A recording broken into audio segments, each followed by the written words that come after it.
Fundur settur á Alþingi. Líkt og tilkynnt var á vef Alþingis tók Ólafur Þór Gunnarsson sæti á ný á Alþingi miðvikudaginn 13. febrúar síðastliðinn og vék þá varamaður hans Una Hildardóttir af þingi. Í dag mánudaginn 18. febrúar tekur Guðmundur Ingi Kristinsson sæti á ný á Alþingi og víkur þá varamaður hans Jónína Björk Óskarsdóttir af þingi. Borist hefur bréf frá 10. þingmanni Suðurkjördæmis Smára McCarthy að hann geti ekki sinnt þingstörfum á næstunni. Þá hefur borist bréf frá formanni þingflokks Sjálfstæðisflokksins að Ásmundur Friðriksson, 4. þingmaður Suðurkjördæmis, geti ekki sinnt þingstörfum á næstunni. Í dag, mánudaginn 18. febrúar, taka því sæti á Alþingi sem varamenn fyrir þá. 1. varamaður á lista Pírata í Suðurkjördæmi, Álfheiður Einarsdóttir og 1. varamaður á lista Sjálfstæðisflokksins í Suðurkjördæmi, Unnur Brá Konráðsdóttir. Þær hafa áður tekið sæti á Alþingi og eru boðnar velkomnar til starfa að nýju. Borist hefur bréf frá öðrum varamann á lista Pírata í Reykjavíkurkjördæmi Suður, Snæbirni Brynjarsyni, dagsett 11. febrúar síðastliðinn, þar sem hann segir af sér varaþingmennsku fyrir flokkinn. Samkvæmt þessu færast varamenn flokksins neðar á listanum upp eitt sæti og annar varaþingmaður flokksins í kjördæminu verður Katla Hólm Þórhildardóttir.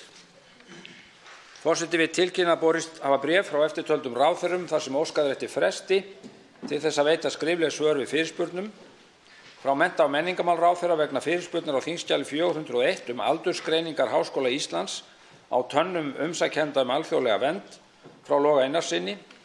Frá heilbrigðisráðherra vegna fyrirspurnar á þingskjali 843 ófrjósemisaðgerðir frá Olgu Margréti Silju.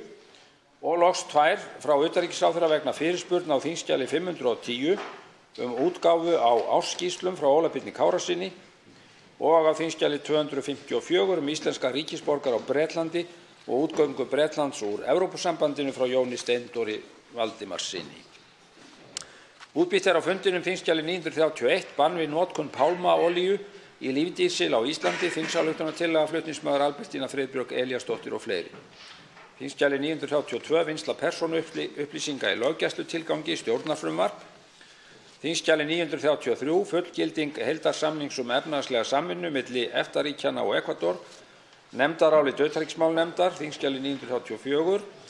Fullgilding á uppfærðum fríverslunarsamningi milli EFTA-ríkjanna og Tyrklands. Nefndarálit utanríkismálanefndar. Þingskjali 350 og 335 þingskjali 335. Tekjur og gjaldtaka Ísavía og Keflavíkurflugvelli, skriflegt svar samgöngu- og sveitarstjórnarráðherra. Þingskjali 936 útlendingar frumvarp flutningsmaður Rósa Björk Brynjólfsdóttir. Þingskjali 937 framkvæmd skólahalds í grunnskólum, skólaárin 2010-16, skýrsla frá mennta- og menningarmálaráðherra. Þingskjali 939 kærur og málsmeðferðartími, skriflegt svar ferðamála-, iðnaðar- og nýsköpunarráðherra. Þingskjali 940 stefna vistvæn atvinnutækja á svæðum í umsjá stofnana sem heyra undir ráðuneytið, skriflegt svar umhverfis- og auðlindaráðherra. Og loks er útbýtt þingskjali 941 aðgangur almennings að listaverkum í eigu opinberra stofnana, skriflegt svar mennta- og menningarmálaráðherra. Á dagskrá þessa þingfundar er tekið 3. dagskrármálið.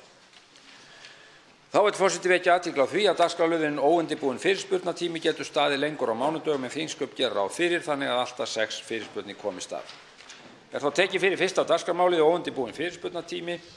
Til svara eru forsætisráðherra, heilbrigðisráðherra, sjávarútvegs- og landbúnaðarráðherra, umhverfis- og auðlindaráðherra, utanríkisráðherra og dómsmálaráðherra. Til máls tekur hv. 5. þingmaður Norðausturkjördæmis Logi Einarsson og beinir fyrirspurn til hæstv. forsætisráðherra. Herra forseti, á nýliðnu viðskiptaþingi sagði hæstv. forsætisráðherra að mikilvægast fyrir leiðtoga væri að hlusta og skilja. Hún talaði að hið eina fyrirsjáanlega í heiminum í dag væri hið ófyrirsjáanlega, en samt taldi hún að með myndun þessarar ríkisstjórnar væri pólitískri óvissu í þessu landi eitt. Þótt ég væri til í að ræða betur við forsætisráðherra þessa pólitíska vissu, gildi stefnu flokka og hvernig eðlilegt og réttlætanlegt er að víkja frá þeim í nafni málamiðlunar, ætla ég frekar að einbeita mér að þeirri samfélagslegu óvissu sem við búum einmitt við vegna íhalds í íslenskum stjórnmálum. Almenningur bíður nú eftir því að dragi til tíðinda í yfirstandandi kjaraviðræðum. Leiðtogar launafólks hafa sagt skýrt að lausn verði ekki náð nema þessi ríkisstjórn sýni á spilin. Hæstv. ráðherra hefur hins vegar aftur á móti sagt að aðkoma stjórnvalda hangi á að sjá til lands í kjaraviðræðum. Titringur hefur verið látinn magnast á vinnumarkaði í skugga aðgerðaleysis stjórnvalda. Ábyrg ríkisstjórn hefði strax í upphafi lagt fram breytingar á skattkerfinu og húsnæðismálum í stað þess að nota þau nú sem skiptimynt í kjarasamningum. Verkalýðshreyfingin hefur lagt fram tillögur fjölþrepa skattkerfi eins og Samfylkingin og Vinstri græn lengst af hefur talað fyrir. Það sé skynsamleg leið til jöfnunar og að auka lífsgæði. Tillögur ASÍ gera ráð fyrir 4 þrepum þar sem að 95% launafólks myndi standa betur eða í stað við breytingarnar en 4. þrepið yrði hátekjuskattur. Mig langar því að spyrja hæstv. forsætisráðherra hvernig henni lítist á tillögur ASÍ en einnig hversu lengi hún ætli að leyfa titringnum að magnast áður en hún sýnir á spilin. Og loks hvort hæstv. forsætisráðherra finnist mikilvægara pólitísk vissa innan ríkisstjórnarinnar eða stöðugleiki og réttlæti á vinnumarkaði. Þá svarar hæstv. forsætisráðherra Katrín Jakobsdóttir óundirbúinni fyrirspurn. Herra forseti, ég þakka hv. þingmanni fyrir fyrirspurnina þó ég neyðist til þess að leiðrétta margt af því sem kom fram í máli hv. þingmanns. Ég get fullvissað hv. þingmann það að fáar ríkisstjórnir á síðari árum og síðari tímum hafa einmitt gripið til jafn mikilla aðgerða og jafn mikils samtals við aðila vinnumarkaðarins. Því getur enginn neitað. Hv. þingmaður getur ekki haldið öðru fram. Hér hefur verið þegar gripið til ýmissa aðgerða sem ég hef margoft farið yfir með hv. þingmanni. Hvort sem það lýtur að stöðu atvinnulausra, hvort sem það lýtur að breyttu launafyrirkomulagi æðstu embættismanna, aukningu barnabóta, breytingum á skattkerfi sem tóku gildi þegar í stað síðustu áramót og þeim breytingum sem tóku gildi þegar í stað fyrstu áramótin sem þessi ríkisstjórn satt. Þannig að hv. þingmaður komi hér upp og leyfi sér að tala það að ábyrg ríkisstjórn hefði þegar í stað gripið til aðgerða. Við boðuðum aðila vinnumarkaðarins á okkar fund strax í upphafi. Við höfum átt einstaklega gott samtal við þessa aðila. En auðvitað hlýtur það að fara saman að þegar verið að reyna að ná kjarasamningu til langs tíma þá skiptir að sjálfsögðu máli. Og ég tók eftir því að hv. þingmaður sagði að ýmsir töluðu skýrt. Ég hef einmitt talið mjög skýrt í þessu. Að sjálfsögðu skiptir það máli að aðilar sjái til lands til þess að stjórnvöld geti komið inn með raunhæfar aðgerðir sem muni í raun og veru greiða fyrir því að ná farsælli lendingu í kjarasamningum og bæta hag launafólks. Hv. þingmaður spurði mig sérstaklega skattkerfisbreytingar og það ekkert launungarmál að ríkisstjórnin hefur undirbúið tillögur í skattamælum sem miða því einmitt að bæta hag tekjulægsta fólksins í samfélaginu. Og það gríðarstórt hagsmunamál, stríðarstórt lífskjaramál, eins og þær tillögur sem átakshópur í húsnæðismálum hefur unnið, eins og þær tillögur sem verið að vinna núna hvað varðar félagsleg undirboð, eins og það sem þegar hefur verið gert fyrir barnafólk í landinu og eins og það sem þegar hefur verið gert fyrir atvinnulausa. Þannig að það að tala hér aðgerðaleysi, ég hlýt bara að vísa því norður í land, hv. þingmaður. Þá tekur aftur til máls hv. 5. þingmaður Norðausturkjördæmis, Logi Einarsson. Herra forseti, hér eru þingmenn ekki ósammála á síðustu 10-15 árum hafa skattar á lægstu launin hækkað umfram það sem þau hafi hækkað á hæstu launin. Jöfnunarkerfi skattkerfisins með öðrum orðum óljósara og lélegra heldur en það var. Við höfum farið yfir það margoft hér hvernig vaxtabótakerfið nánast ónýtt, hvernig barnabætur hafa minnkað og nú þetta einungis fátækrastyrkur eða minnstakosti styrkur við fólk í verulegu vanda. Það má einu gilda fyrir mig hversu oft hæstv. forsætisráðherra á samtal við hinn og þennan út í bæ og það gott og henni til hróss að hún tali mikið við verkalýðshreyfinguna. Hér ég hins vegar að spyrja hæstv. forsætisráðherra hvert viðhorf hennar til þess að útfæra fjölþrepa skattkerfi en ekki fara einhverjar aðrar leiðir. Þá svarar hæstv. forsætisráðherra öðru sinni. Herra forseti, ég þakka hv. þingmanni hans síðari spurningu. Það mjög margt sem stjórnvöld geta gert í samvinnu við aðila vinnumarkaðarins og í samvinnu hér við Alþingi allt til þess að bæta kjör fólksins í þessu landi. Og ég nefndi húsnæðismálin og ég held að við hv. þingmaður séum sammála um það, því ég hef nú kynnt mér tillögur hans flokks í húsnæðismálum. Það er mjög mikilvægt að styrkja hið félagslega húsnæðiskerfi. Við höfum rætt hér félagsleg undirboð sem meinsemd sem eigi ekki að líðast á innlendum vinnumarkaði og þar erum við hv. þingmaður sammála. Hvað varðar skattkerfisbreytingar, þá höfum við þegar gripið til vissra ráðstafana til þess að tryggja að ólíkir tekjuhópar fari ekki með ólíkum hætti út úr skattkerfisbreytingum. Það er að segja að samstilla efri og neðri mörkin í skattkerfinu sem voru ekki samstillt. Því önnur fylgdu launavísitölu og hinn neysluvísitölu sem þýddi það að tekjuhærri hópar komu betur út úr skattkerfisbreytingum en tekjulægri. Þessu var breytt síðustu áramót og ég vil bara ítreka það, ég hef sagt ítrekað, þær breytingar sem við gerum mega vera til þess að auka jöfnuð í kerfinu. Þær mega ekki vera til þess að við þurfum að vanrækja samneysluna vegna skattalækkana en það er mjög mikilvægt að allar ívilnanir komi sér best fyrir tekjulægri hópana. Það á að vera markmiðið að stuðla raunverulegri lífskjarabót fyrir þá hópa. Þá tekur til máls hv. 4. þingmaður Reykjavíkurkjördæmis suður, Þórhildur Sunna Ævarsdóttir og beinir fyrirspurn til hæstv. forsætisráðherra.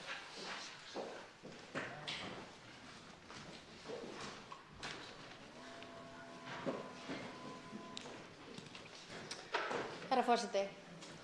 Fyrirspurn mín til hæstv. forsætisráðherra snýr að viðbrögðum ríkisstjórnarinnar við launahækkunum æðstu stjórnenda í ríkisfyrirtækjum og áhrif þeirra á yfirstandandi kjaraviðræður.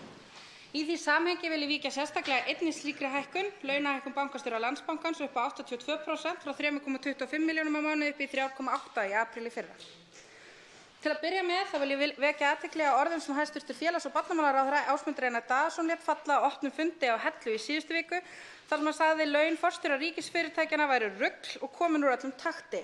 Hann sagði einnig að stjórnir bankana yrðu að sýna einhverja samfélagslega ábyrgð.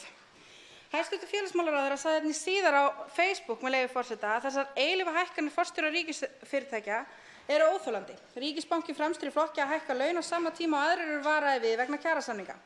Bankasýsla ríkisins og bankaráð Landsbankans verða að sýna það í verki að þeim sé treystandi til að stýra fyrirtækjum með almannaeign. Ef ekki, þá verða stjórnvöld að grípa inn í með lagabreytingum. Í hreinskilni sagt þá fer þolinmæði mín þverrandi gagnvart þessu rugli. Nú tek ég undir það hjá hæstv. ráðherra. Nú hæstv. forsætisráðherra sagði við sama tilefni með leyfi forseta: ef það er þannig að stjórn bankans túlkar hóflega og samkeppnishæfa launastefnu með þessum hætti, þá þarf kannski bara að setja nákvæmlega inn í starfskjarastefnu hvernig eigi að fara með kjör æðstu stjórnenda. Í fyrirspurn minni vil ég biðja hæstv. forsætisráðherra að skýra þessi orð sín og mögulega hæstv.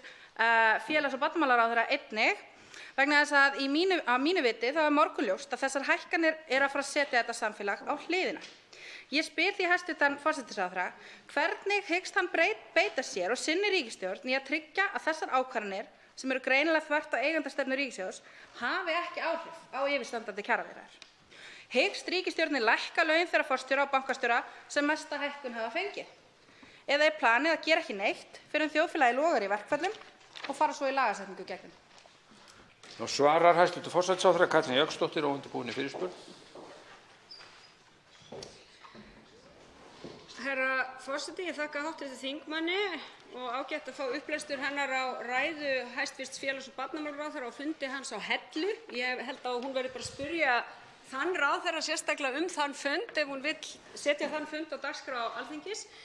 Það liggur algjörlega ljóst fyrir hvað ég hef sagt þessi mál.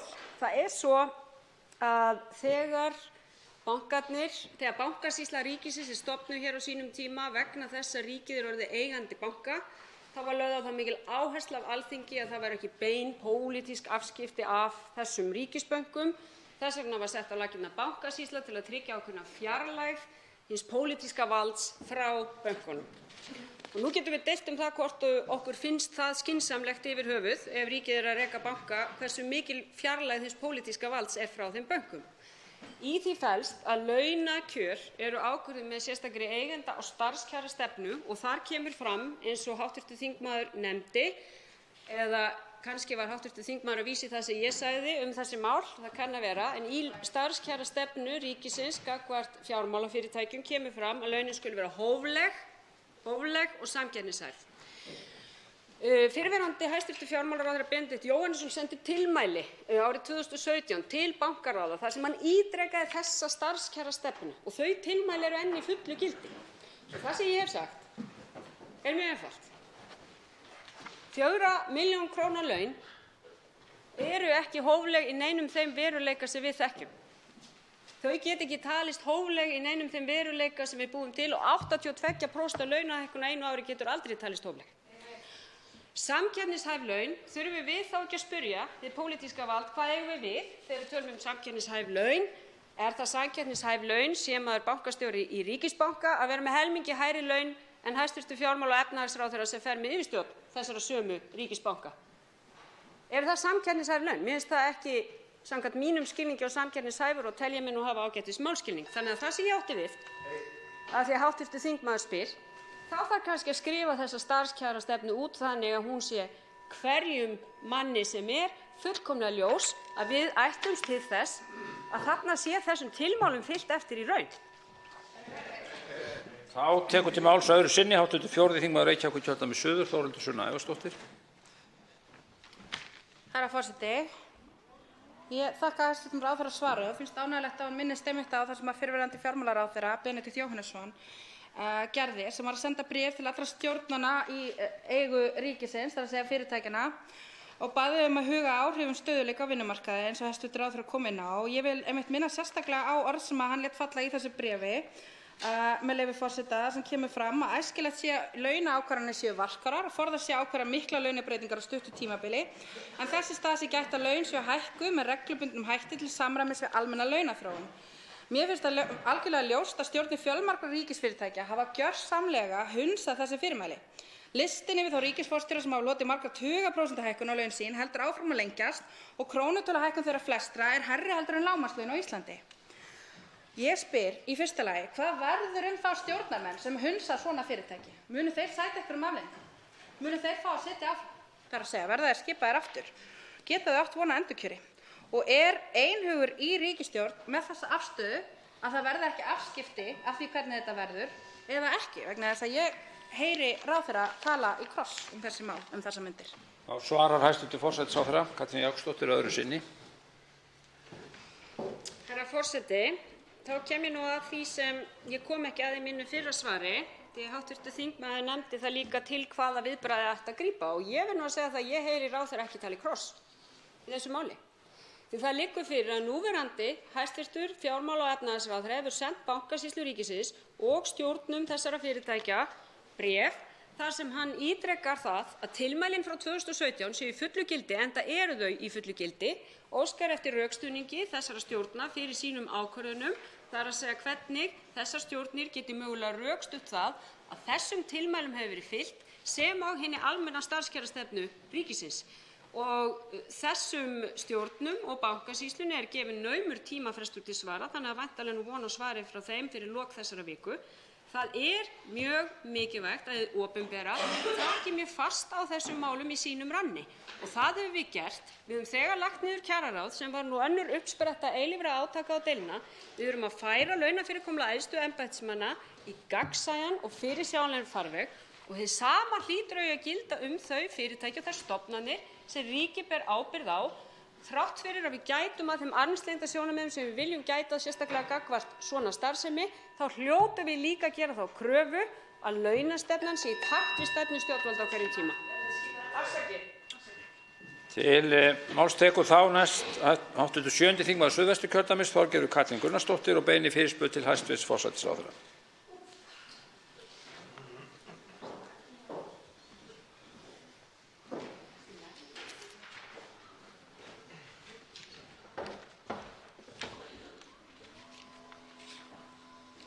Virðulegi forseti, helgina kom utanríkisráðherra Bandaríkjanna til Íslands og það ljóst að það verið að stefna að viðskiptasamningum annars vegar við Íslendinga en samkvæmt yfirlýsingum Pompeo og utanríkisráðuneytisins bandaríska að þá líka sagt að Ísland verði ekki vanrækt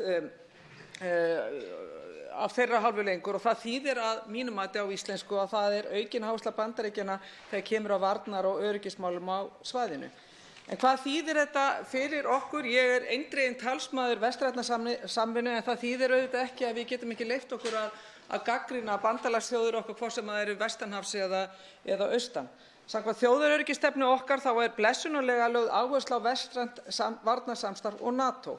Við eigum að tryggja að fylgja því eftir að vera með okkar helstu bandalagsþjóðum þegar kemur að því að stuðla að samstarfi og samvinnu á hvort sem það eru norðurslóðir eða annars staðar.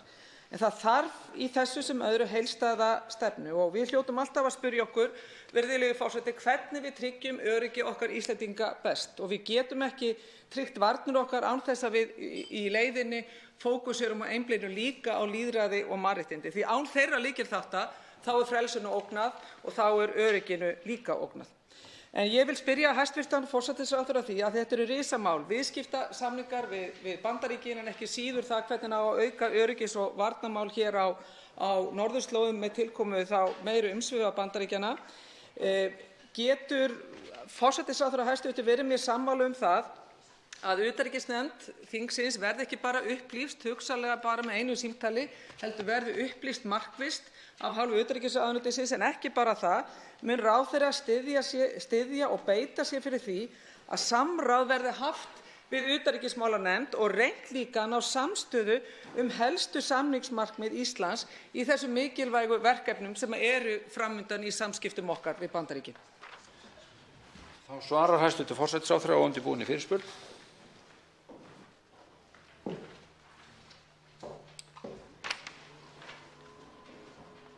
Herra forseti, ég þakka hv. þingmanni fyrirspurnina. Ef ég kannski byrja fyrst á því sem lýtur að samráði við utanríkismálanefnd aukið samstarf við Bandaríkin á sviði viðskipta, þá er það auðvitað nokkuð sem er á algjöru byrjunarstigi og er auðvitað í höndum hæstv. Utanríkisráðherra sem hér situr og er til svara. Þannig að það er hægur vandi auðvitað að spyrja hann nánar út í hvar það mál er statt. Hins vegar liggur það algjörlega fyrir að það á að hafa samráð við utanríkismálanefnd Alþingis allar meiri háttar ákvarðanir og ég geri ekki ráð fyrir öðru en að hæstv. Utanríkisráðherra muni eiga gott samráð við utanríkismálanefnd Alþingis markmið Íslands í þessu samstarfi sem auðvitað skiptir okkur máli, því það skiptir máli fyrir litla þjóð og þar getum við, held ég að við hv. þingmaður Þorgerður Katrín Gunnarsdóttir séum sammála. Það skiptir máli fyrir litla þjóð eins og okkur að eiga sem best samstarf við ólíka aðila, hvort sem við erum að tala Norðurlöndin, okkar vinaþjóðir í Evrópu, Bandaríkin og Kanada og auðvitað víðar heiminn. Og ég er talsmaður þess að við eigum víðtækt samstarf, fjölþjóðlegt samstarf á sem flestum sviðum. Síðan þegar kemur að hins vegar öryggis- og varnarmálunum sem hv. þingmaður ræddi hér, þá held ég líka að það hefði verið gott skref að Alþingi sammæltist það að skilgreina öryggishugtakið með breiðari hætti en áður hefur verið gert þegar þjóðaröryggisstefnan var samþykkt á sínum tíma. Og það hefur að mínu viti verið mjög mikilvægt að Alþingi taki afstöðu til slíkrar stefnu. Nú er ekkert launungarmál að ég greiddi þessari stefnu ekki atkvæði mitt og ekki mínir flokksmenn heldur, af því að við vorum ósammála einu grundvallaratriði í stefnunni sem er aðildin að Atlantshafsbandalaginu. En það breytir því ekki, og það kom mjög skýrt fram í okkar umræðum það mál, við fögnum því einmitt að Alþingi taki lýðræðislega umræðu og afgreiði svona stefnu sem skiptir okkur öll máli með lýðræðislegum hætti. Það er að mínu viti til marks ákveðinn þroska lýðræðisins að Alþingi hafi náð að ljúka þessari vinnu 2016. Þá tekur til máls öðru sinni hv. 7. þingmaður Suðvesturkjördæmis, Þorgerður Katrín Gunnarsdóttir. Herra forseti, ég vil þakka forsætisráðherra fyrir svörin og einlægni og ég treysti því sem að forsætisráðherra hefur sagt að hún muni þráttur að hafa ekki greitt þjóðaröryggisstefnunni atkvæði sitt að hún muni fylgja því eftir eins og segir í stjórnarsáttmálanum. Það er gríðarlega mikilvægt fyrir okkar öryggis- og varnarhagsmuni en ég bíð eftir sem áður eftir því að það skiptir máli að leiðsögnin sé skýr af hálfu forsætisráðherra. Mun hún beita sér fyrir því að þingið allt, þar með talið utanríkismálanefnd fyrst og fremst, að hún fái að það verði reynt að ná samstöðu okkar helstu samningsmarkmið. Það er það tala, við erum ekki að ná til dæmis að fá nægilegar upplýsingar okkar helstu samningsmarkmið í Brexit. Það er utanríkismálanefnd ekki tengd inn í þá vinnu sem það er. Mér finnst það ekki rétt og ekki frambarlegt að gera það með þeim hætti. Þess vegna vil ég spyrja hæstv. ráðherrann, styður hún það að utanríkismálanefnd og þingið koma að því að móta samstöðu helstu samningsmarkmið og ég vil benda á eitt gott dæmi, að það er þegar hin umdeilda umsókn varðandi ESB fór af stað. Flokkar voru hér skiptir en það var eitt sem var sameiginlegt, að utanríkismálanefnd þingsins, hún var virkjuð. Hún var virkjuð í það að ná sameiginlegri niðurstöðu helstu samningsmarkmið og hagsmuni Íslendinga. Ég tel það hafa verið góð vinnubrögð og ég tel æskilegt til þess að auka samstöðu í þinginu varðandi ríka hagsmuni öryggis- og varnarmála að við náum sem breiðast í samstöðu þau mál. Þá svarar hæstv. Forsætisráðherra öðru sinni. Herra forseti, ég held við séum öll sammála þetta. Ég held við séum öll sammála hér á Alþingi að það er mjög mikilvægt að hafa gott samráð, ekki síst á sviði utanríkismála, en ég veit ekki betur en það hafi verið gert. Brexit hefur margoft verið til umræðu hjá utanríkismálanefnd Alþingis. Hér hefur verið gefin út sérstök skýrsla af hálfu utanríkisráðherra þau mál og ítrekað tekið fyrir á vettvangi nefndarinnar leið og við vitum líka, og hv. þingmaður hefur nú spurt með þessu áður, en ég held að hún geti bara ekki kastað þeim bolta yfir til íslenskra stjórnvalda. Við vitum það bara að það er enn töluverð óvissa af hálfu breskra stjórnvalda hvernig þau mál enda.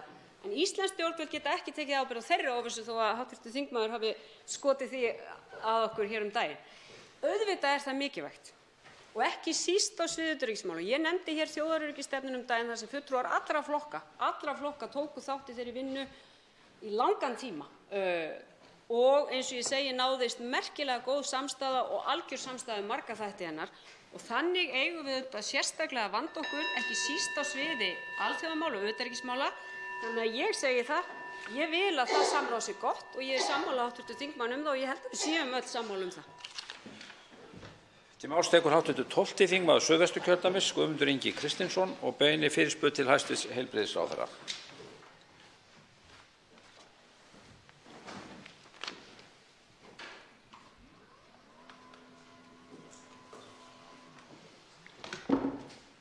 Virðulegur forseti, vannæring, einmanaleiki allan sólarhringinn, einangrun, enginn til að ræða við, depurð, kvarta ekki, enginn að hugsa þau, ótryggt fæðuöryggi, fæðuframboð lítið, slæmt næringarástand, vilja ekki láta hafa fyrir sér, vannæring leiðir af sér pirring, óróa, minnisleysi, þunglyndi, kvíða og minnkaða hreyfihæfni. Þetta á við aldraða sem hafa minna en 200.000 krónur til ráðstöfunar á mánuði og eru á aldrinum 77 til 93 ára og útskrifast á öldrunardeild Landspítalans. Þau sem eru sjálf í vöðvaniðurbroti af því að þau borða ekki nóg og voru líka að sjá veika maka leið enn verr á sálinni ef það var hægt. Þetta segir Berglind Soffía í rannsókn frá 4. janúar sem var viðtal við hana útskrift á öldrunardeild Landspítalans. Rót vandans er alvarlegur skortur á hjúkrunarrými og þrýstingur alls staðar að frá spítölum að útskrifa fólk sem fyrst. Ég vil spyrja ráðherra, er verið að gera eitthvað í þessu máli? Og ef það er verið að gera eitthvað, hvað er verið að gera? Og er það óásættanlegt að bara einn sem er í þessu ástandi er einum á mikið? Þannig að ég vil bara fá að vita hvað er í gangi í sambandi við þessi mál vegna þess að þessi lýsing á því hvernig þessu fólki líður er ömurlegt og er okkur til háborinnar skammar hér á Íslandi að það skuli vera eldri borgarar á aldrinum 77 til 93 ára í þessari aðstöðu. Og ég spyr, hvernig í ósköpunum er hægt að hafa þessa aldraða einstaklinga í þessu ástandi? Þá svarar hæstv. Heilbrigðisráðherra Svandís Svavarsdóttir óundirbúinni fyrirspurn. Virðulegi forseti, ég þakka hv. þingmanni spurninguna og vil segja það kannski í fyrsta lagi að eftir að hafa nú gegnt embætti heilbrigðisráðherra í ríflega 14 mánuði að þá hef ég dregið út úr nokkur mál sem að mér finnst vera ítrekað að koma fram að sé ekki nægilega skýrt fyrir komið í íslenskri heilbrigðisþjónustu og meðal annars er heilbrigðisþjónusta við aldraða. Og af þeim sökum hef ég sett þau mál sem sérstakt forgangsmál á yfirstandandi ári, á árinu 2019. og hef af þeim sökum nú þegar átt fundi með lykilaðilum í heilbrigðisþjónustu við aldraða og næsti fundur sem ég mun halda mun verða með þeim sem best þekkja til í forvarnarmálum þegar að aldraðir eru annars vegar. Hv. þingmaður fer hér víða í sinni fyrirspurn og ræðir vannæringarmál sem að snúast að hluta forvarnarmál og í raun og veru heilsuvernd aldraðra sem við þurfum að leggja miklu meiri áherslu á. Hv. þingmaður spyr líka hjúkrunarrými og þar erum við verulega að gefa í. Við erum að fjölga hjúkrunarrýmum og bara núna á þessu ári fjölga hjúkrunarrýmum hátt í 200 rými, þannig að þar verið að stíga stór skref. Fjölgun dagdvalarrýma hefur líka verið á dagskrá og þeim hefur þegar verið fjölgað bæði hér á höfuðborgarsvæðinu og líka norður í Eyjafirði og víðar. Og af því að hv. þingmaður beinir sjónum sínum sérstaklega að efnaminna fólki sem er aldrað, að þá vil ég geta þess að til viðbótar þá hefur verið tekin sú ákvörðun núna frá síðustu áramótum að komugjald í heilsugæsluna hefur verið fellt niður, þannig að það á ekki að vera hindrun fyrir neina manneskju að hafa ekki efni á því að hitta heilbrigðisstarfsfólk með þeirri ákvörðun. Þannig að já, virðulegur forseti, það er verið að gera fjölmargt í þessum málaflokki. Þá tekur til máls öðru sinni hv. 12. þingmaður Suðvesturkjördæmis, Guðmundur Ingi Kristinsson. Virðulegur forseti, ég þakka heilbrigðisráðherra svörin og hún kom inn á hjúkrunarheimili.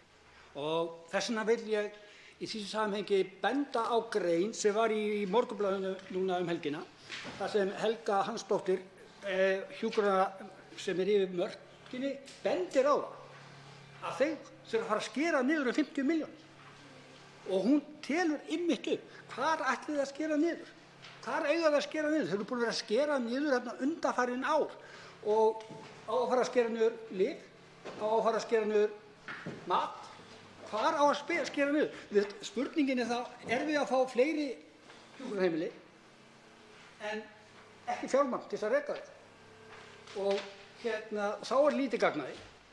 Og ef þau eru að segja það núna, hjúkrunarheimili, að þau þurfa að fara að skera niður að velja eitthvað, mat eða lyf, eitthvað annað til þess að þau séu búin að skera allt annað niður. Hvað er í gangi þar? Er verið að auka fjármagn eða á að gera þessa kröfu að þau skeri niður áfram? Þá svarar hæstv. Heilbrigðisráðherra Svandís Svavarsdóttir öðru sinni. Já, virðulegur forseti, hv. þingmaður að vísa til þess að ekki hafa enn náðst samningar rekstur hjúkrunarheimila og það er sannarlega bagalegt að staðan skuli vera sú, samkvæmt þeim upplýsingum sem ég fengi frá Sjúkratryggingum Íslands sem að fara með samningsumboðið fyrir hönd ríkisins. Þá er það svo að enn er verið að skiptast á upplýsingum, það er að segja rekstraraðila hjúkrunarheimila og Sjúkratryggingar Íslands, þannig að ég hef fengið þær upplýsingar að þar standi samskipti yfir. Ég hef áhyggjur af þessu rétt eins og hv. þingmaður, en ég vil segja að því að þingmaðurinn nefnir hér sérstaklega mörkina og þá starfsemi sem að þar er, þá finnst mér sérstök ástæða til þess hér að geta þess sem er ánægjuefni að þar hefur rýmum fyrir geðsjúka aldraða verið fjölgað úr 10 í 20 nú nýlega með sérstakri heimild, en það er dæmi sérhæfð hjúkrunarrými sem er sérstaklega mikilvægt að halda til haga og var mjög mikið ánægjuefni að mörkin skyldi óska eftir þeim heimildum. Þá tekur til máls hv. 4. þingmaður Norðvesturkjördæmis, Bergþór Ólason, og beinir fyrirspurn til hæstv. forsætisráðherra.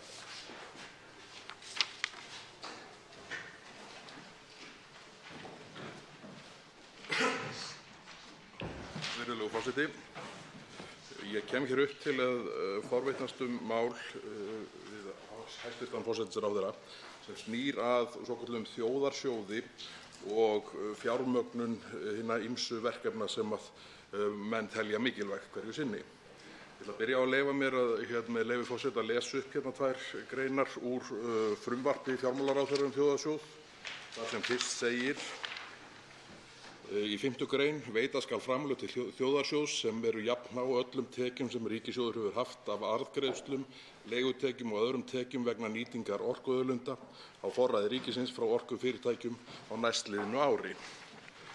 Síðan segir í ákvæði til bráðabirgða: Þrátt fyrir ákvæði 5. greinar framlög til þjóðarsjóðs skulu árleg framlög til hans vera allt að 16 milljörðum kr. lægri á tímabilinu 2020 til 2024 en tekjur ríkissjóðs vegna nýtingar orkuauðlinda á forræði ríkisins frá orkufyrirtækjum á sama tímabili í því skyni að gera ríkissjóði kleift að fjármagna annars vegar frekari stuðning við sérstakt átak í uppbyggingu hjúkrunar- og dvalarrýma sem nemi allt að 16 milljörðum á tímabilinu 2020 til 2022 og hins vegar tímabundinn stuðning við nýsköpunarmál sem nemi allt að 10 milljörðum á tímabilinu 2020 til 2024.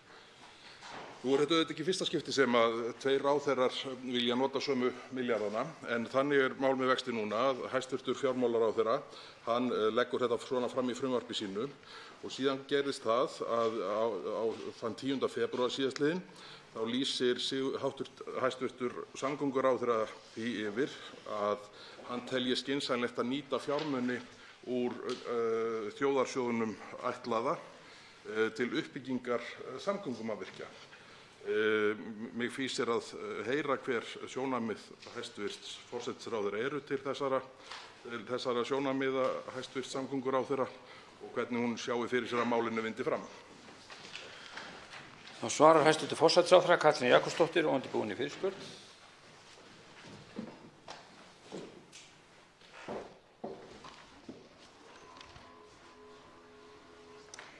Herra forseti, ég þakka hv. þingmanni fyrir fyrirspurnina. Hann vísar hér í orð hæstv. samgönguráðherra sem fram komu í útvarpsþætti, ef ég kann þetta rétt, þar sem hann bendir á að í raun og veru hafi ekki meira verið samþykkt hér við afgreiðslu samgönguáætlunar eins og hv. þingmaður þekkir væntanlega mjög vel sem nefndarmaður í þeirri nefnd, að þar var samþykkt tillaga sem hljóðaði svo: unnið verði á útfærslu nýrra fjármögnunarleiða og nauðsynlegri frumvarpsgerð með það að markmiði að flýta framkvæmdum á áætluninni og skapa fjárhagslegt rými fyrir nýjar framkvæmdir. Þannig að það má segja að með þessari samþykkt hafi því verið vísað til samgönguráðherra hæstv. Að vinna að nýjum fjármögnunarleiðum. Hann fór þarna í þessu viðtali yfir það að það væri auðvitað hefði verið rætt í upphafi að nýta eignatekjur í auknum mæli til uppbyggingar í samgöngukerfinu og það erum við auðvitað að gera. Eins og við fórum hér yfir í umræðu samgönguáætlun, það bil 20 milljörðum aukalega varið til fjármögnunar hennar með eignatekjum úr fjármálakerfinu til viðbótar við það sem við höfum séð á undanförnum árum. En eigi að síður eru hugmyndir manna þær að það þurfi að gera meira og ég get tekið undir það í ljósi þess að þörfin er mikil og uppsöfnuð. Ég lít svo á að samgönguráðherra hafi verið að horfa til þess að það mætti hugsanlega skoða frekari eignatekjur og hann nefnir þjóðarsjóðinn í þessu samhengi. Hins vegar er það svo að í stjórnarsáttmála er fjallað þjóðarsjóð. Þar er hann eyrnamerktur arðgreiðslum úr Landsvirkjun eins og kemur fram í frumvarpi fjármálaráðherra og sérstaklega rædd þessi tvö verkefni, nýsköpunarfjárfesting og hjúkrunarheimili, sem við skilgreinum í raun og veru sem ákveðin kynslóðaverkefni. Ég tel þetta vera mál sem geta rímað mjög vel við þá hugmynd að við séum að hugsa dálítið lengra fram í tímann. Þannig að ég hefði sjálf talið eðlilegt að skoða aðrar leiðir þegar kemur samgöngumálum. Ég útiloka ekki að aðrar eignatekjur, eins og hæstv. Samgönguráðherra sagði í sama viðtali, geti þarna komið á notum.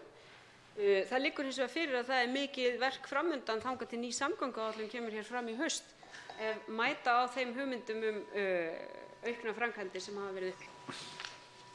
Þá tekur til máls öðru sinni hv. 4. þingmaður Norðvesturkjördæmis Bergþór Ólason. Virðulegur forseti, ég þakka hæstv. forsætisráðherra fyrir svarið og það er ánægjuefni að hæstv. ráðherra opni með þessum hætti á að umbreytingu ríkiseigna til fjárfestinga í innviðum og með sérstaka áherslu á samgönguverkefni. En þetta kannski er hluti af vandamáli sem kom upp hér á liðnu ári þegar menn seildust í svokallaða neyðarsjóð til að sækja 4 milljarða í viðhaldsverkefni í samgöngumálum. Það er þessi umgangur sjóði sem er oft svona frjálslegur, leyfi ég mér að segja. Og þess vegna einmitt vakti þetta sérstaklega athygli af því að í frumvarpinu eru tilgreindir 16 milljarðar og þeim er ráðstafað 6 milljarðar í hjúkrunarheimili og 10 í nýsköpun. Þannig að þar er ekkert borð fyrir báru, bara eins og kemur fram í texta frumvarpsins. Þannig að þetta kom nokkuð á óvart en ég tek fagnandi öllum þeim hugmyndum sem að verða til þess að svigrúm verður til að auka í framkvæmdir í samgöngumálum. En þá er spurningin til forsætisráðherra, sér hún fyrir sér hæstv. ráðherrann að auka þetta svigrúm þá úr 16 upp í einhverja aðra tölu í meðförum þingsins? Þá svarar hæstv. forsætisráðherra öðru sinni. Herra forseti, ég heyri það að ég hef ekki verið alveg nógu skýr í mínu fyrra svari. Því ég sagði hér í mínu fyrra svari að ég teldi ekki útilokað að við nýttum einhverjar eignatækjur til uppbyggingar samgöngukerfisins til viðbótar við það sem þegar hefur verið gert.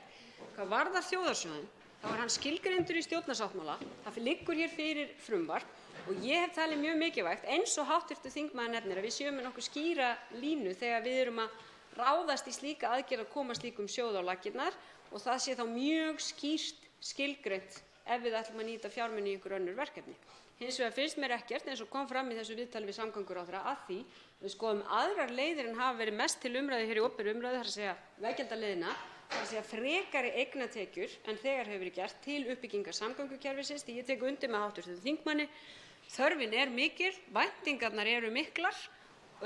Við þurfum að horfa til þess að bæði hefur fjölgað þeim sem fara vegina, við erum að breyta orkugjöfum og við erum með aðrar hugmyndir það hvernig við viljum byggja upp samgöngumannvirki, ekki síst hér á höfuðborgarsvæðinu. Þannig að við erum opin fyrir leiðum en það verður engin ákvörðun verið tekin að breyta þeim fyrirætlunum sem birtast í frumvarpi fjármála- og efnahagsráðherra í þjóðarsjóð sem eru í takt við stjórnarsáttmála. Að síðustu tekur til máls hv. 8. þingmaður Suðurkjördæmis, Karl Gauti Hjaltason, og beinir fyrirspurn til hæstv. dómsmálaráðherra.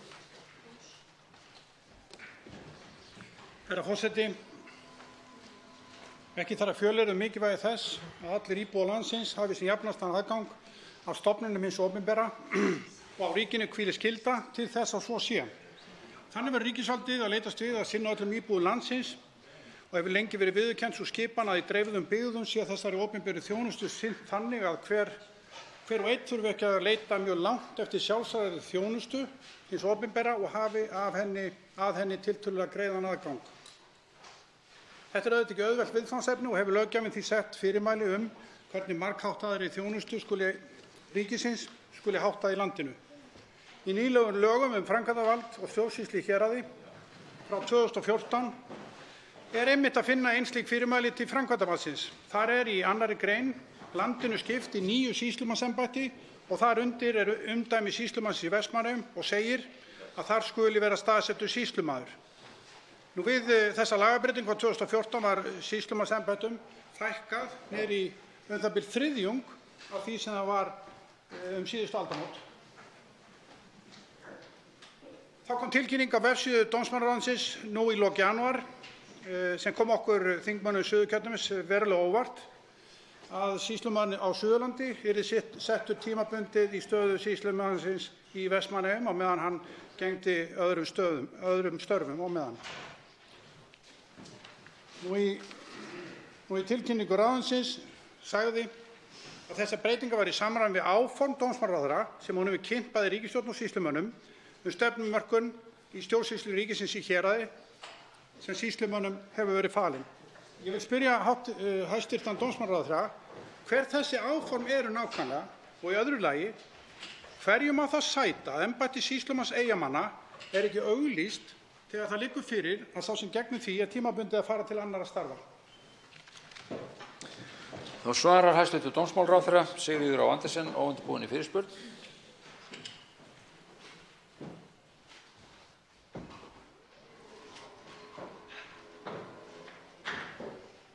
Virðulegur forseti, ég þakka hv. þingmanni fyrir að vekja athygli á mikilvægi sýslumanna og sýslumannsembættanna, þeirra hlutverk sem þeir hafa gegnt út land allt sem er afar víðfeðmt og alls ekki niðurnjörvað í lögum, heldur eru sýslumenn handhafar framkvæmdarvalds í héraði og þeim er hægt að fela í sjálfu sér hvað eina sem að framkvæmdarvaldinu er falið með lögum að gera.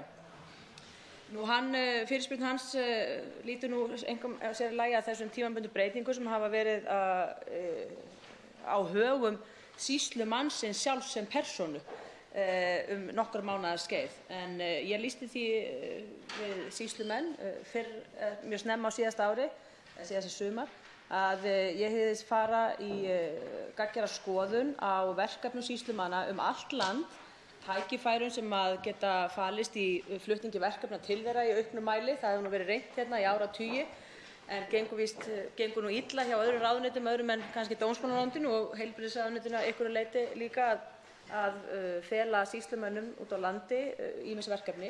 En þau tækifæri eru augljóslega að aukast mjög með tilkomu rafrænnar stjórnsýslu og ég tel einboðið að við höfum það í huga þegar við högum sýslumannsembættunum og verkefni þeirra út allt land þegar við hugum að þeim. Nú, menn hafa nefnt það mjög að menn eigi rétt á því að hafa sýslumann í staðinn, að það skuli vera sýslumaður. Það alveg rétt, það eru kveðið á það í lögum að það er ákveðin sýslumannsembætti. En það verður auðvitað ekki gerð nein búsetukrafa á einstaka sýslumenn, ekki frekar en aðra starfsmenn hins opinbera og vonandi ekki heldur í einkageiranum gerð sérstök búsetukrafa á þá. Og þannig að það getur auðvitað orðið tímabundið að menn færi sig yfir í annað sveitarfélag eða annað kjördæmi, eins og mér heyrist nú hv. þingmaður hafa mestar áhyggjur af kjördæminu sem slíku eða hluta þess. Þannig að það verður ekki annað gert en að játa þeim það. En ég hins vegar fagna því mjög að fengi þennan sýslumann til liðs við mig út þetta ár til þess að greina þessi verkefni í samvinnu við sýslumannaráð. Þá tekur til máls öðru sinni hv. 8. þingmaður Suðurkjördæmis Karl Gauti Hjaltason.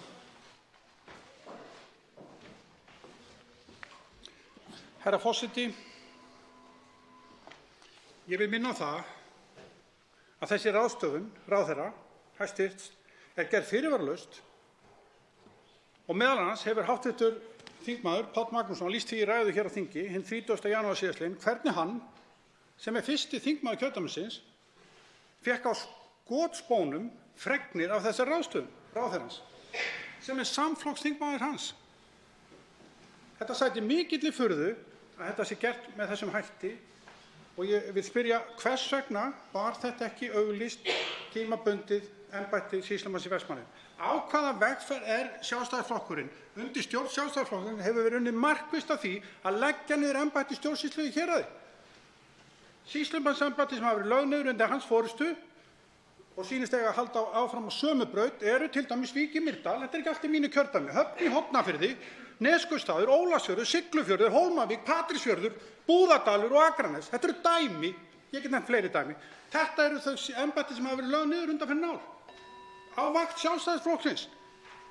Er það áform hæstvirts ráðherra að gera kannski bara eitt sýslumannsembætti á landinu sem verður þá staðsett í Reykjavík?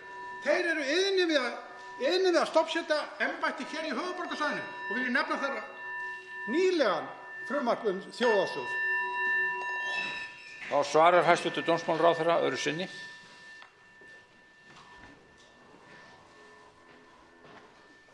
Virðulegur forseti, ég þakka hv. þingmanni fyrir þessa góðu yfirferð yfir þá hagræðingu og þá skynsumu ráðstöfun á skattfé sem hefur orðið í tengslum við lokun á einstökum útibúum út á landi. Það hefur hingað til ekki verið að fækka sýslumannsembættum. Þjónustustofnunum eru haldið út í þjónustu og tökum Vestmannaeyjar sérstaklega hér af því það er sérstaklega til umræðu.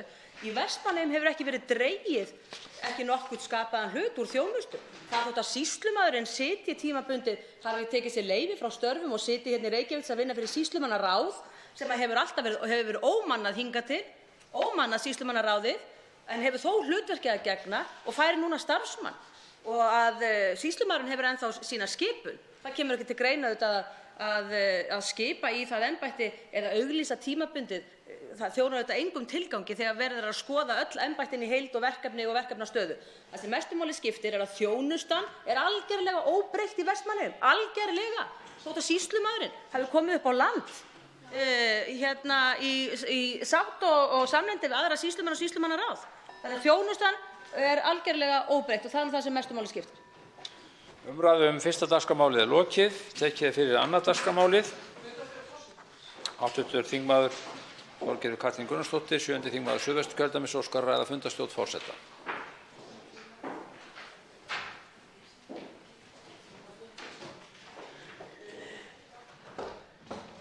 Herra forseti, ég lít svo á að fundarstjórn forseta fari líka meðal annars bara hlutverk forseta við stjórnun þingsins líka og meðal annars inn í nefndum þingsins.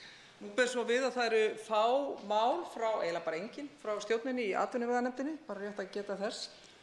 Þannig að störfum hvað varðar mál frá ríkisstjórninni eru engin í nefndinni.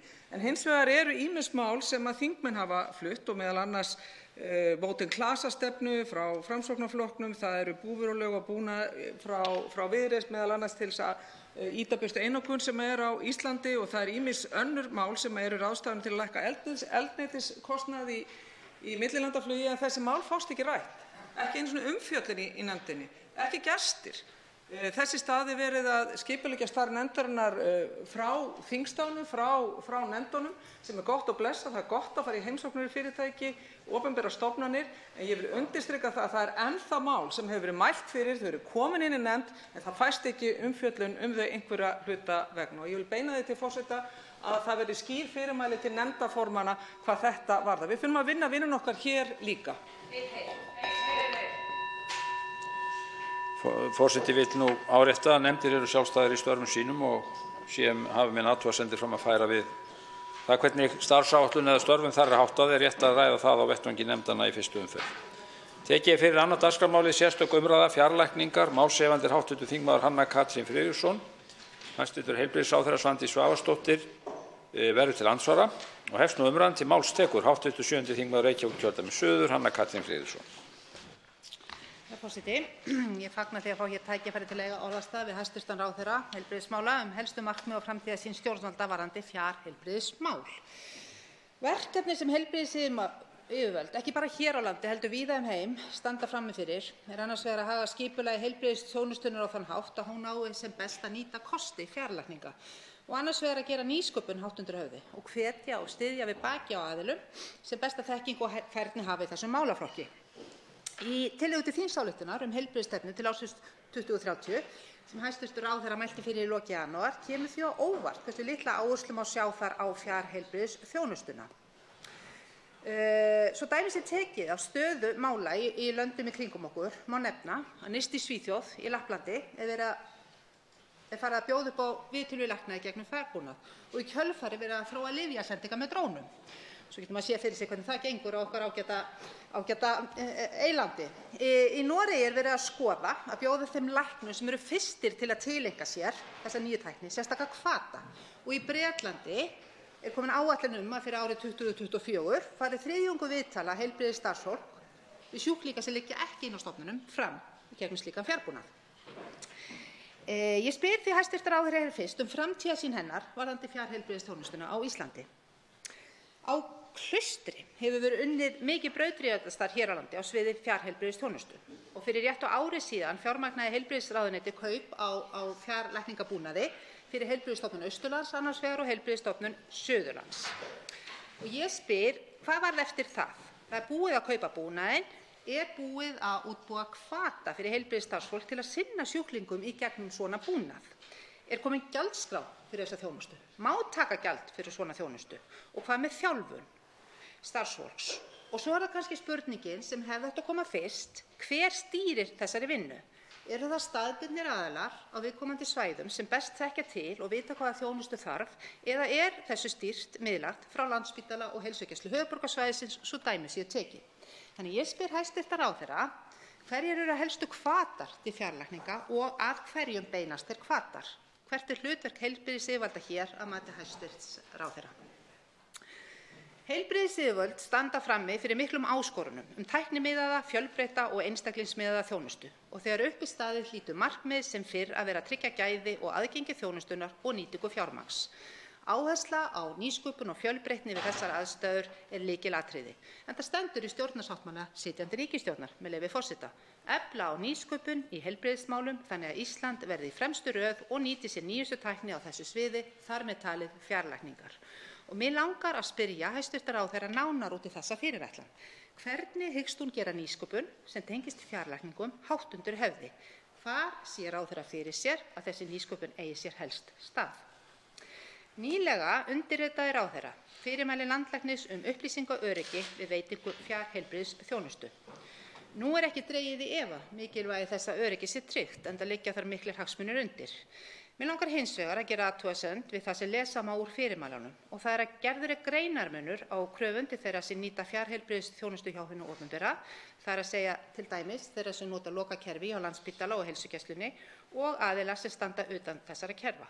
Þar er reyndar oft að ræða aðila sem hafa gengið á undan með stofnun sprotafyrirtækja og eru farnir af stað með eigin starfsemi, en hafa reyndar beðið ansi lengi eftir umræddum reglum til að komast lengra í að þjónusta íslenskan heilbrigðismarkað. Hér á ég til dæmis við mismunandi kröfur hvað varðar aðgengismál eða auðkenniskröfur. Þó óljóst sé reyndar hvernig sú niðurstaða fæst að ríkisrekin kerfi séu öruggari en önnur. Nú er notkun rafrænna skilríkja ekki almenn hér á landi og virðist samkvæmt fréttum staðreyndin vera sú að ungt fólk er frekar að veigra sig við að taka upp þau rafrænu skilríki sem fyrirtæki á borð við auðkenni hafa lagt fram eða kynnt. Og ég spyr, verður það sett sem skilyrði ef fólk hyggst nýta sér þessa nýjung að það útvegi sér rafræn skilríki í stað þess að skrá sig inn til dæmis gegnum island.is eða aðra miðlæga grunna? Og verður það sérstaklega gert sem skilyrði að fólk eigi og noti rafræn skilyrði ef það hyggst nýta sér fjarheilbrigðisþjónustu utan ríkisrekna kerfisins? Og síðan að lokum þetta, vegna þess að fréttir berast af því að opinberar stofnanir á borð við Sjúkratryggingar, Landspítala, Sjúkrahús Akureyrar eru farnar af stað með það að forrita eigin kerfi. Þá spyr ég hæstv. Ráðherra hvort það sé í samræmi við áherslur ríkisstjórnarinnar eflingu nýsköpunar í heilbrigðismálum. Á sú nýsköpun fyrst og fremst að eiga sér stað innan stofnana ríkisins. Þá verður hæstv. Heilbrigðisráðherra Svandís Svavarsdóttir til svara. Virðulegi forseti. Ég vil þakka hv. þingmanni Hönnu Katrínu Friðriksson fyrir að vekja máls á fjarheilbrigðisþjónustu og mér er ljúft að verða við ósk hennar að ræða þetta hér undir þessum dagskrárlið, en hún hefur beint til mín 4 meginspurningum, en þetta er eins og fram hefur komið í máli hv. þingmanns mjög fjölþætt umfjöllunarefni, þannig að ég vona að mér gefist tími til þess að koma að sem flestum þáttum í þessu samtali hér. Í fyrsta lagi þá spyr hv. þingmaður hver sé framtíðarsýn heilbrigðisyfirvalda varðandi fjarlækningar á Íslandi eins og það er orðað.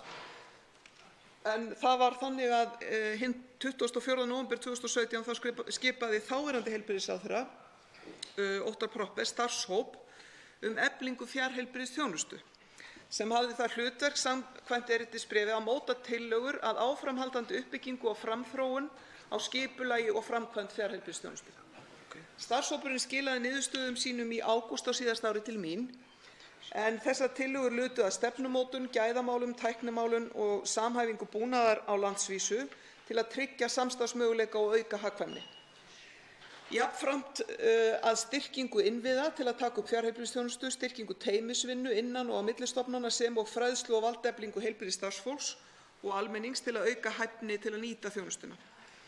Þá var lögð áhersla á fjármögnun verkefnisins og faglega innleiðingu. Nú er unnið að því að hrinda tillögum þessa hóps í framkvæmd og er gert ráð fyrir 50 milljónum til þess á þessu ári. Rafræn heilbrigðisþjónusta eða fjarheilbrigðisþjónusta verður í vaxandi mæli hluti af íslensku heilbrigðiskerfi og hlýtur að verða það. Og fjarlækningar sem spurt er hér eru í raun og veru hluti af fjarheilbrigðisþjónustu, þannig í svari mínu geri ég fyrst og fremst ráð fyrir því að það sé verið að ræða fjarheilbrigðisþjónustu almennt. Hún felur í sér nokkra mismunandi þætti sem styðja hver við annan og til að átta sig betur á umræðunni þá er rétt að fara aðeins yfir þau hugtök sem eru almennt notuð í samhengi fjarheilbrigðisþjónustu. Orðin e-health, m-health, telehealth og telemedicine, með leyfi forseta, eru ensku orðin sem eru jafnan notuð í umræðum fjarheilbrigðisþjónustu og vísa til notkunar á upplýsinga- og fjarskiptatækni fyrir heilsu. Þar erum við í raun og veru að tala að vísa í notkun tölva, farsíma, spjaldtölva og svo framvegis til að nálgast upplýsingar eigin heilsu. Hugtakið telehealth og þar með telemedicine vísar í þá heilbrigðisþjónustu sem er veitt úr fjarlægð. Það er fjarheilbrigðisþjónustu. Skilgreining á telemedicine eða fjarlækningum er hins vegar þrengri og á við klíníska læknisfræðilega greiningu og meðferð með rafrænum hætti og er bara einn hluti í raun og veru af öllum þessum möguleikum sem tæknilegar lausnir færa okkur. Undir telehealth sem er eins og áður sagði víðtækara hugtak, þá heyrir ýmis önnur heilbrigðisþjónusta, til dæmis bara almenn upplýsingagjöf, geta verið meðferðir heilbrigðisstarfsfólks, forvarnir og fræðsla sem eru ætluð fólki almennt en ekki sérstaklega miðað við tiltekinn einstakling. Dæmi verkefni sem flokkast undir fjarheilbrigðisþjónustu vefurinn heilsuvera.is sem vefur fyrir almenning heilsu og áhrifaþættir hennar, þar sem einstaklingar hafa aðgang að fræðslu og upplýsingum heilsu og svo framvegis.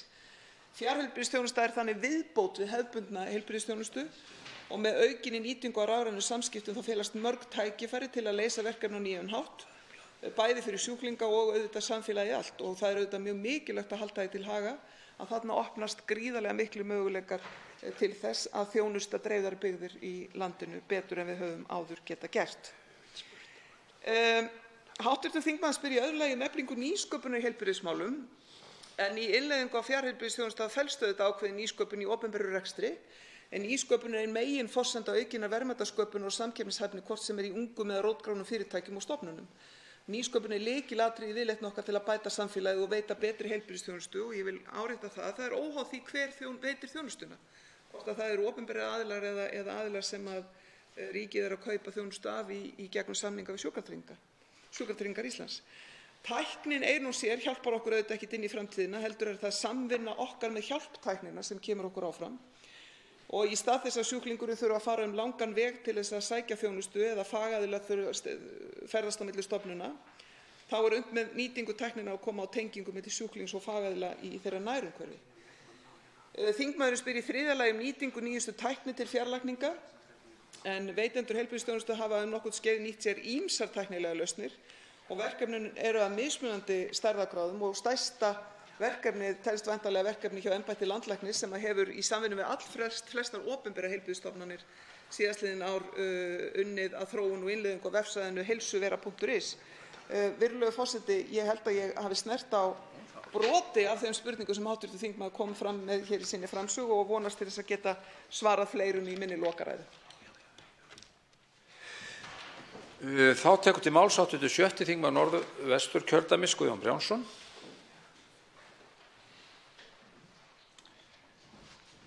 Virðulegur forseti, fjarheilbrigðisþjónusta hefur verið þróuð víða heim undanfarna áratugi og rannsóknir hafa sýnt ótvíræðan ávinning sem snýst lífsgæði og heilsu þeirra sem ná að nýta sér þjónustuna, og þetta dregur að jafnaði úr kostnaði við heilbrigðisþjónustu. Flest tækifæri á þessu sviði eru enn ónýtt á Íslandi, þótt aðstæður hrópi á allar tiltækar lausnir í heilbrigðisþjónustu, ekki síst á landsbyggðinni.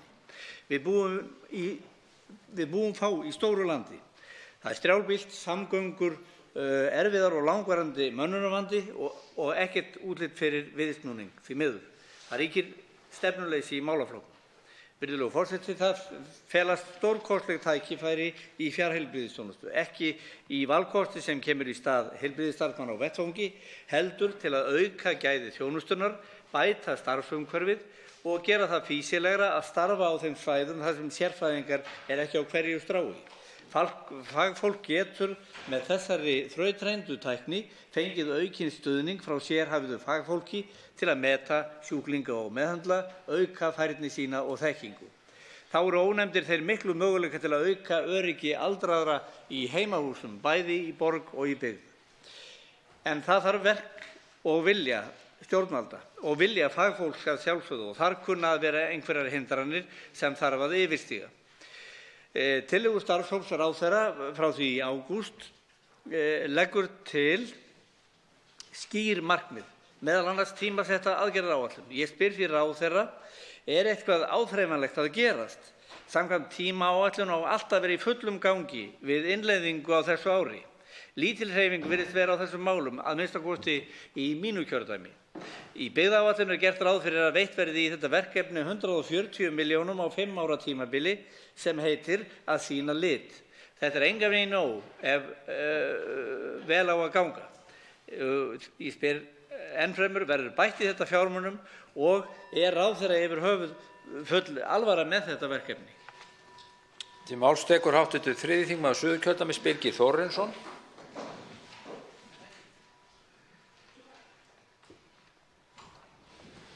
Herra forseti, ég þakka þessa umræðu og málshefjanda. Farþjónusta á heilbrigðissviði hefur ekki verið áberandi í opinberri umræðu hér á landi, en síðustu ár hefur orðið breyting þar á og það jákvætt. Það þarf að efla opinbera umræðu gildi farþjónustu í lækningum almennt. Könnun á fjarlækningum meðal heimilislækna á Íslandi sýnir að 80% svarenda hafa áhuga á að nýta sér fjarlækningar í starfi. Læknendur voru beðnir að tilgreina hvað helst stæði í vegi fyrir því að taka upp fjarlæknaþjónustu og nefndu 60% þeirra vöntun á fullnægjandi tækjabúnaði og rúmlega 33% tilgreindu fjárskort. Mikilvægt að við nýtum okkur tæknina í þessum efnum eins og kostur og horfum til fleiri þátta heilbrigðisþjónustu eins og sálfræði og heilsugæsluþjónustu. Fjarheilbrigðisþjónustan hefur verið starfrækt á Kirkjubæjarklaustri með góðum árangri og hefur þar verið unnið ákveðið frumkvöðlað starf í þessum efnum. Þar geta meðal annars hjúkrunarfræðingar sem eru á vakt sent upplýsingar til sérfræðinga annars staðar á landinu og þannig boðið skjólstæðingum upp á skjóta og örugga þjónustu á öllum tímum. Herra forseti, ég vil beina hér sjónum sérstaklega að talmeinaþjónustu. Fjarþjónusta talmeinafræðinga hefur ekki verið rannsökuð hér á landi svo neinu nemur en erlendis hefur hún verið mikið rannsökuð og benda niðurstöður til að sú þjónusta sé árangursrík og ekki síðri en þjónusta augliti til auglitis. Einnig sýna þær rannsóknir að þjónustuþegar eru ánægðir með fjarþjónustuna og telja mikla hagræðingu fólgna í að þurfa ekki að aka langar vegalengdir eftir þjónustu talmeinafræðings. Með þessu því hægt að hjálpa fólki sem á erfitt með að ferðast langa vegu til að fá þjónustu talmeinafræðings. Með fjarþjónustu átt við að talmeinafræðingur þjálfar skjólstæðinga sína í gegnum fjarfundabúnað í stað þess að hitta þá augliti til auglitis. Skjólstæðingurinn fær þá þjálfunina í gegnum tölvu í skólanum. Það þarf að efla opinbera umræðu gildi farþjónustu talmeinafræðinga.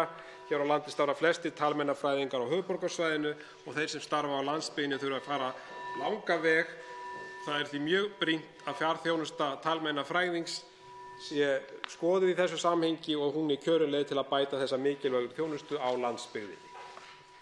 Þá tekur til máls hv. 5. þingmaður Reykjavíkurkjördæmis norður Áslaug Arna Sigurbjörnsdóttir.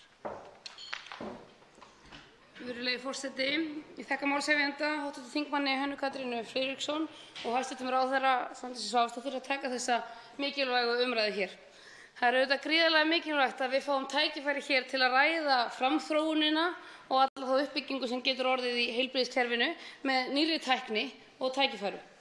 Og við höfum auðvitað séð á síðustu árum spretta hér upp þar sem fólk hefur lagt allt sitt af mörkum til að bjóða framúrskarandi þjónustu fyrir fólki í landinu. Hér hefur verið komið inn á hugmyndir sem hafa orðið að veruleika eins og á Kirkjubæjarklaustri þar sem læknir og hjúkrunarfræðingur standa saman í að bjóða upp á betra aðgengi með fjarheilbrigðisþjónustu bæði að heilsugæslu sem getur síðan einnig nýst að sérfræðilæknum. Og það er einmitt þetta, þessi bætta þjónusta og þessi tækifæri sem þarna búa sem gleyma stundum í umræðunni þegar við erum að ræða bara kerfið og kröfurnar sem við þurfum að gera. Þá gleymist þjónustan fyrir fólkið okkar. Og það hafa sprottið hér upp fleiri framúrskarandi nýsköpunarfyrirtæki í heilbrigðisþjónustu sem hafa mætt kröfu fólks í heilbrigðisþjónustu út frá þeirra veruleika nýrrar tækni og öðruvísi þjónustu. Og það eru þessi fyrirtæki sem við megum ekki láta bjóða að þau eigi í samskiptaörðugleikum eða vanda við ríkið af því að við ætlum einhvern veginn að gera of mikla kröfu til þeirra sem eru að bæta aðgengi með hjálp tæknarinnar heldur en þeirra sem fyrir eru að sinna þessari þjónustu, augliti til auglits, en ekki í gegnum tæknina. Það væri gaman að heyra frá hæstv. Ráðherra hvort að það séu einhverjar hugmyndir uppi að fá inn í heilbrigðisþjónustuna tilraunaverkefni til að nýta þessa tækni, hvort að það í því felst eftir niðurstöðu starfshópsins að prófa af því án tilraunaverkefna verða engar þróunarsögur til.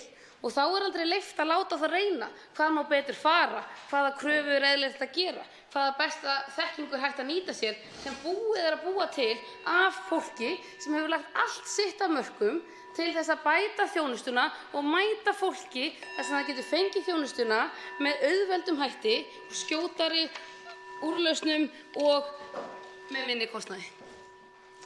Þá tekur til máls hv. 11. þingmaður Reykjavíkurkjördæmis norður Halldóra Mogensen. Forseti, eins og hefur komið fram í umræðinni að þá er fjarheilbrigðisþjónusta mikilvæg viðbót fyrir heilbrigðisþjónustu og fyrir samfélagið, en mig langar kannski að fókusera aðeins á hindranir. út af stærstu hindranir í nýsköpun hér á landi eru oft því miður viðbrögð stjórnvalda. Tregða við að innleiða nýjungar eins og nauðsynlegar farþjónustulausnir hefur reynst brautryðjendum mikil. Stundum virðist sem kröfur til fjarlækninga séu meiri en kröfur til hefðbundinnar læknisþjónustu. Gott dæmi slíkt nýleg fyrirmæli landlæknis upplýsingaöryggi við veitingu fjarlækningaþjónustu. Þar gerð krafa að notendur þjónustunnar auðkenni sig með rafrænum skilríkjum sem fjölmargir einstaklingar hafa bara ekki aðgang að. Ungt fólk undir 18 ára aldri getur sem dæmi ekki auðkennt sig án samþykkis og aðkomu foreldra. Hvað með fólk sem hefur ekki íslenska kennitölu? Hvað með þá hópa fólk sem kæra sér hreinlega ekki að nota rafræn skilríki sem eru auk þess þjónustu af einu fyrirtæki, auðkenni sem einkafyrirtæki og virðist hafa einokunarstöðu á markaði rafræn skilríki? Hvað réttlætir íþyngjandi auðkenniskröfur sem þessar? Engin krafa gerð skilríki af neinu tagi þegar fólk mætir á heilsugæslu, sjúkrahús, til sálfræðings eða jafnvel þegar fólk sækir sér ráðgjöf hjá heilbrigðisstofnun símleiðis. Það verður engan veginn séð að eina tæknilega lausnin til að uppfylla skilyrði persónuverndarlaga í þessu sambandi séu rafræn skilríki. Þegar horft til upplýsingaöryggis væri eðlilegra að skilja á milli aðgangs sjúklings annars vegar og heilbrigðisstarfsmanns hins vegar. Sjúklingur hefur allra jafna ekki aðgang að eigin sjúkraskrám í gegnum fjarþjónustubúnað og því eðlismunur á þessu tvennu í skilningi persónuverndarlaga. Hvers vegna þá gerð ströng krafa á sjúklinga rafræn skilríki sem skilyrði vilja þeir nýta sér fjarlækningaþjónustu? Forseti, ein helsta forsendan fyrir útbreiðslu rafrænnar heilbrigðisþjónustu óheft aðgengi markhópsins að þjónustunni. Það væri því gagnlegt að heyra frá hæstv. Heilbrigðisráðherra hvort hún telji þörf á að eiga í betra samráði við frumkvöðla í fjarlækningaþjónustu hér á landi til að tryggja að reglur sem settar eru starfsemina þeirra sé ekki íþyngjandi og til þess fallnar að standa í vegi fyrir innleiðingu þessarar nýsköpun, þessarar þjónustu. Það væri grátlegt að missa þetta mikilvæga frumkvöðlastarf úr landi. Til máls tekur hv. 7. þingmaður Suðurkjördæmis, Ásgerður K. Gylfadóttir. Virðulegur forseti, ég þakka málshefjanda hv. þingmanni Hönnu Katrínu Friðriksson fyrir þessa umræðu og hæstv. Heilbrigðisráðherra Svandísi Svavarsdóttur fyrir hennar innlegg í umræðuna. Fjarlækningar ekki nýjar af nálinni á Íslandi eða í nágrannalöndum okkar. Þær hafa verið stundaðar hér með góðum árangri en árið 1992 fór til dæmis af stað tilraunaverkefni með sendingu röntgenmynda frá sjúkrahúsinu í Vestmannaeyjum til aflesturs hjá röntgenlæknum á Landspítalanum og fleiri sjúkrahús bættust við á næstu árum með bættu fjarskiptasambandi. Þingmönnum hefur verið tíðrætt Kirkjubæjarklaustur hér sem hefur verið mjög framarlega í þessum málum og riðið á vaðið frumkvæði heimamanna. Fjarlækningar samheitið í mjög ólíka hluti eða allt frá einu símtali og í það aðstoða við mjög flóknar aðgerðir og sjálfvirkni lækningatækja. Einn af hvötunum til þess að við Íslendingar bætum okkur í þessum málum eru erfiðleikar við mönnun heilbrigðisstarfsfólks á landsbyggðinni. En hins vegar má ekki gleyma því að þó tæknin verði góð og hægt verði að bæta greiningu og meðferð með aðstoð fjarlækninga, þá þarf fagfólk í mörgum tilfellum að báða enda, þannig að þörfin fyrir mönnun flyst til og starfsmaðurinn nýtist væntanlega betur. Ný tækni getur gert sjúklingunum kleift að vera jafnvel í sambandi við lækninn sinn eða göngudeild í gegnum app í símanum, GSM-sendingar og svo framvegis. Þannig meðferðaraðila gert viðvart ef meðferð gengur ekki sem skyldi eða atvik koma upp sem þarf að bregðast við. Einnig hafa fræðslufundir eða svokallir klínískir fundir verið taldir með í umræðinu en það mjög mikilvægur vettvangur fyrir sí- og endurmenntun heilbrigðisstarfsfólks, sérstaklega þá sem starfa í litlum teymum. Fjarlækningar geta dregið úr þörf fyrir komu á göngudeildir til eftirlits og eftirfylgdar og jafnvel dregið úr kostnaði samfélagsins vegna ferðakostnaðar milli landshluta. Fjarlækningar eru klárlega komnar til að vera og við þurfum að efla okkur á því sviði, hins vegar koma þær ekki í stað bráðaþjónustu á vettvangi. Þar þurfum við að tryggja mönnun allt land. Og þá tekur til máls hv. 12. þingmaður Suðvesturkjördæmis Guðmundur Ingi Kristinsson.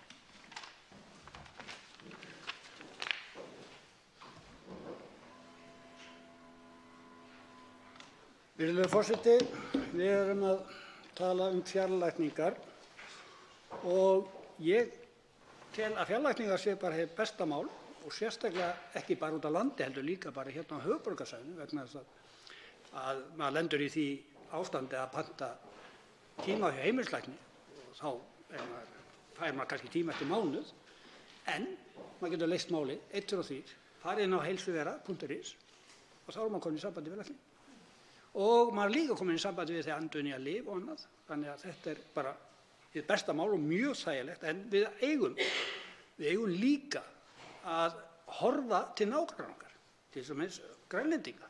þeir eru framalega í svona lækningum. Þeir eru komnir langt vegna þess að þar fjarlægðir miklar og samgöngur stopular og þeir hafa leyst sín mál alveg mjög vel.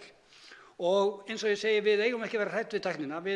Þetta er framtíðin og við eigum að sjá til þess að það geti allir komist að. Og ég meina, þó að við séum að tala rafræn skilríki í dag, þá hlýtur að vera framtíðin að það þurfi ekki neitt sérstaklega rafræn skilríki. Það getur verið bara nóg augnskani eða fingrafar til að komast inn á svona síður. Og þá eiga allir að geta haft aðgang að þessu vegna þess að tæknin er rétt handað við hornið og við eigum bara að sjá til þess að þetta getur varðað svo marga eins og sjómenn og annað, fólk með sykursýki. Við eigum ekki að vera hrædd við þetta, við eigum að skoða þetta og við eigum að vera helst bara sem framalegast í þessu og sjá til þess að allir geti haft aðgang að þessu og þá erum við bara í fínum málum. Þá tekur til máls hv. 7. þingmaður Suðvesturkjördæmis, Þorgerður Katrín Gunnarsdóttir.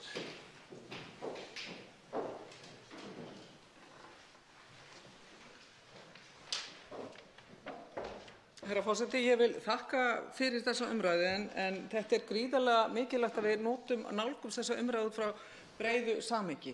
Við sjáum fjarheilbrigðisþjónustuna sem ákveðið tækifæri fyrir landsbyggðina, ekki síst varðandi þá þætti að við vitum það að þegar fólk stendur frammi fyrir búsetuvali að þá er aðgengi að þjónustu ofarlega efst á lista, sérstaklega þegar kemur að málefnum heilbrigðismála og menntamála.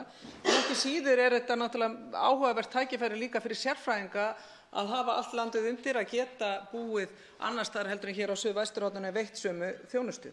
Og þess vegna er mikilvægt að við verðum að tryggja það að allir hafi aðgangi að tækninni og það verði ekki byrjað að loka á tilraunir vegna einhverja hræðslu við nýja tækni og nýja þróun sem síðan enginn á að vera hræddur við. Það skiptir líka máli að við Íslendingar að við getum tekið hröð skref í sameiningu þekkingar og aðgengi að fagmennsku sérfræðinga. Við megum ekki líta á þessa byltingu sem við stöndum frammi fyrir með fjarheilbrigðisþjónustunni sem ógnun, heldur miklu frekar sem gríðarlega stórt tækifæri. Ég segi núna allar hendur verða að fara upp á dekk. Við erum að spyrja okkur að því hvort við séum að nýta alla þræði til þess að byggja upp fjarheilbrigðisþjónustu og nýta leið fjármagnið eftir bestu fáanlegu leiðum. Getur verið að hið opinbera geti til að mynda nýtt framlag einkaframtaksins, þeirra sprotafyrirtækja, nýsköpunarfyrirtækja sem nú þegar eru farin af stað búin að afla sér ómældrar þekkingar og reynslu.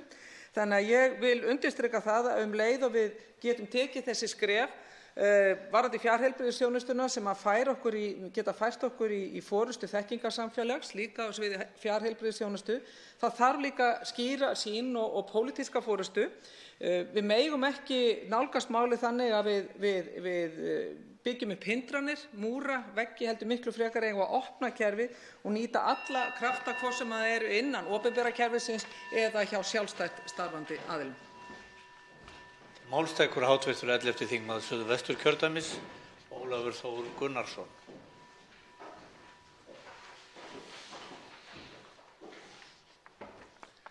Herra forseti, nú eru líklega í kringum 19 ár síðan sá sem hér stendur tók þátt í því sem þá var kannski kallað tilraunaverkefni undir stjórn ágæts forstjóra heilbrigðisstofnunar úti á landi sem þá var. Gekk bara bærilega og það verkefni var síðan flutt á annan stað og gekk líka vel þar. Þannig að þetta er ekkert nýtt sem við erum að tala um. Við erum ekki að tala um eitthvað sem er einhver tilraunaverkefni eða eitthvað sem við erum að velta fyrir okkur eða eitthvað sem við erum að gera. Þetta er eitthvað sem er hægt. En það sem er kannski sérlega mikilvægt í þessu, það er kannski í grundvallaratriðum 2-3 atriði. Fyrsta lagi þurfum við að huga að því í allri menntun heilbrigðisstarfsfólks að það að sinna þessari tegund þjónustu sé hluti af þeim pakka sem við bjóðum upp á þegar einhver ákveður að mennta sig til heilbrigðisstarfa. Það er gríðarlega mikilvægt vegna þess að þessi þekking kemur ekki af sjálfu sér. Í öðru lagi þá finnst mér það líka mjög mikilvægt að við hugsum ekki fjarheilbrigðisþjónustu fyrst og fremst sem viðbrögð við skorti á þjónustu eða viðbrögð við skorti á starfsfólki, heldur eigum við að hugsa þetta fyrst og síðast sem tækifæri til að bæta þjónustuna. Til að bæta þjónustuna við þá sem hana þurfa. Það hefur komið hér fram í umræðunni að það eru persónuverndarmál sem þarna eru undir og þau eru mikilvæg og þau verkefni þarf að leysa, en þá bara að leysa þau. Við eigum ekki að láta þau vera hindranir, við eigum að finna á þeim lausnir. Það eru margar leiðir sem hægt að fara og við erum þegar byrjuð að vinna á mjög mörgum sviðum í þessu sambandi, en eins og hefur komið fram í umræðunni þá leysum við ekki öll mál í gegnum fjarheilbrigðisþjónustu, en það er mjög margt sem getur þar komið til að mynda þjónusta á milli landa, ekki bara á milli landshluta. Til máls tekur hv. 10. þingmaður Norðausturkjördæmis, Albertína Friðbjörg Elíasdóttir.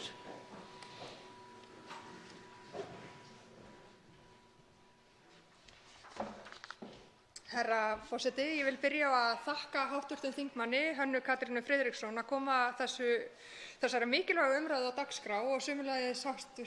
Heilbrigðisráðherra fyrir hennar svör. En hér í grunninn jafnréttismál að ræða, það er að segja að jafna aðgengi að sérfræðingsþjónustu án tillits til búsetu. Með eflingu fjarheilbrigðisþjónustu eru dýrmæt tækifæri til þess að vinna markvissar að veitingu sérhæfðrar heilbrigðisþjónustu, bættu aðgengi að þjónustu og aukinni hagkvæmni og í raun líka skilvirkni. Og þá eru einnig tækifæri til hagræðis fyrir sjúklingana sjálfa sem er ekki síður mikilvægt og birtist meðal annars í lægri ferðakostnaði og sömuleiðis minni fjarveru frá fjölskyldu og minna vinnutapi sem oft er töluvert þegar ferðast þarf umtalsverðar vegalengdir til að hitta sérfræðilækna. Staðreyndin er að íslenska þjóðin er að eldast sem að þýðir aukna þörf fyrir heilbrigðisþjónustu og þar skiptir aðgengi að þjónustunni miklu máli. Staðreyndin er líka sú að rannsóknir á heilsufari Íslendinga hafa sýnt að fólk sem býr utan höfuðborgarsvæðisins býr við lakara heilsufar sem er mikið áhyggjuefni. Það er því alveg ljóst að við þurfum að bæta þjónustuna. Fjarheilbrigðisþjónusta er mikilvægur hlekkur í því og eins og fram hefur komið þá er tæknin til staðar en enn á eftir að taka mörg skref og meðal annars aðlaga kerfið og tryggja fjármögnun og fjármögnunarferla. Í því samhengi vil ég hvetja hæstv. Ráðherra til að einmitt að nýta tækifærið og hugsa aðeins út fyrir boxið og íhuga hvort að ef til vill sé ekki rétt að hætta að nota sama Excel-skjalið fyrir höfuðborgina og fyrir landsbyggðirnar yfir höfuð. Við erum fámenn þjóð sem býr í stóru landi og það hefur ýmsan kostnað í för með sér. Það er löngu tímabært að horfa öðruvísi á veitingu þjónustu á landinu til þess einmitt að nýta fjármuni heilbrigðisþjónustuna sem best með það að markmiði að tryggja bestu mögulegu þjónustu fyrir almenning hvar sem er á landinu. Þá tekur til máls hv. 8. þingmaður Norðvesturkjördæmis. Vil láta það heita, það er Sigurður Páll Jónsson.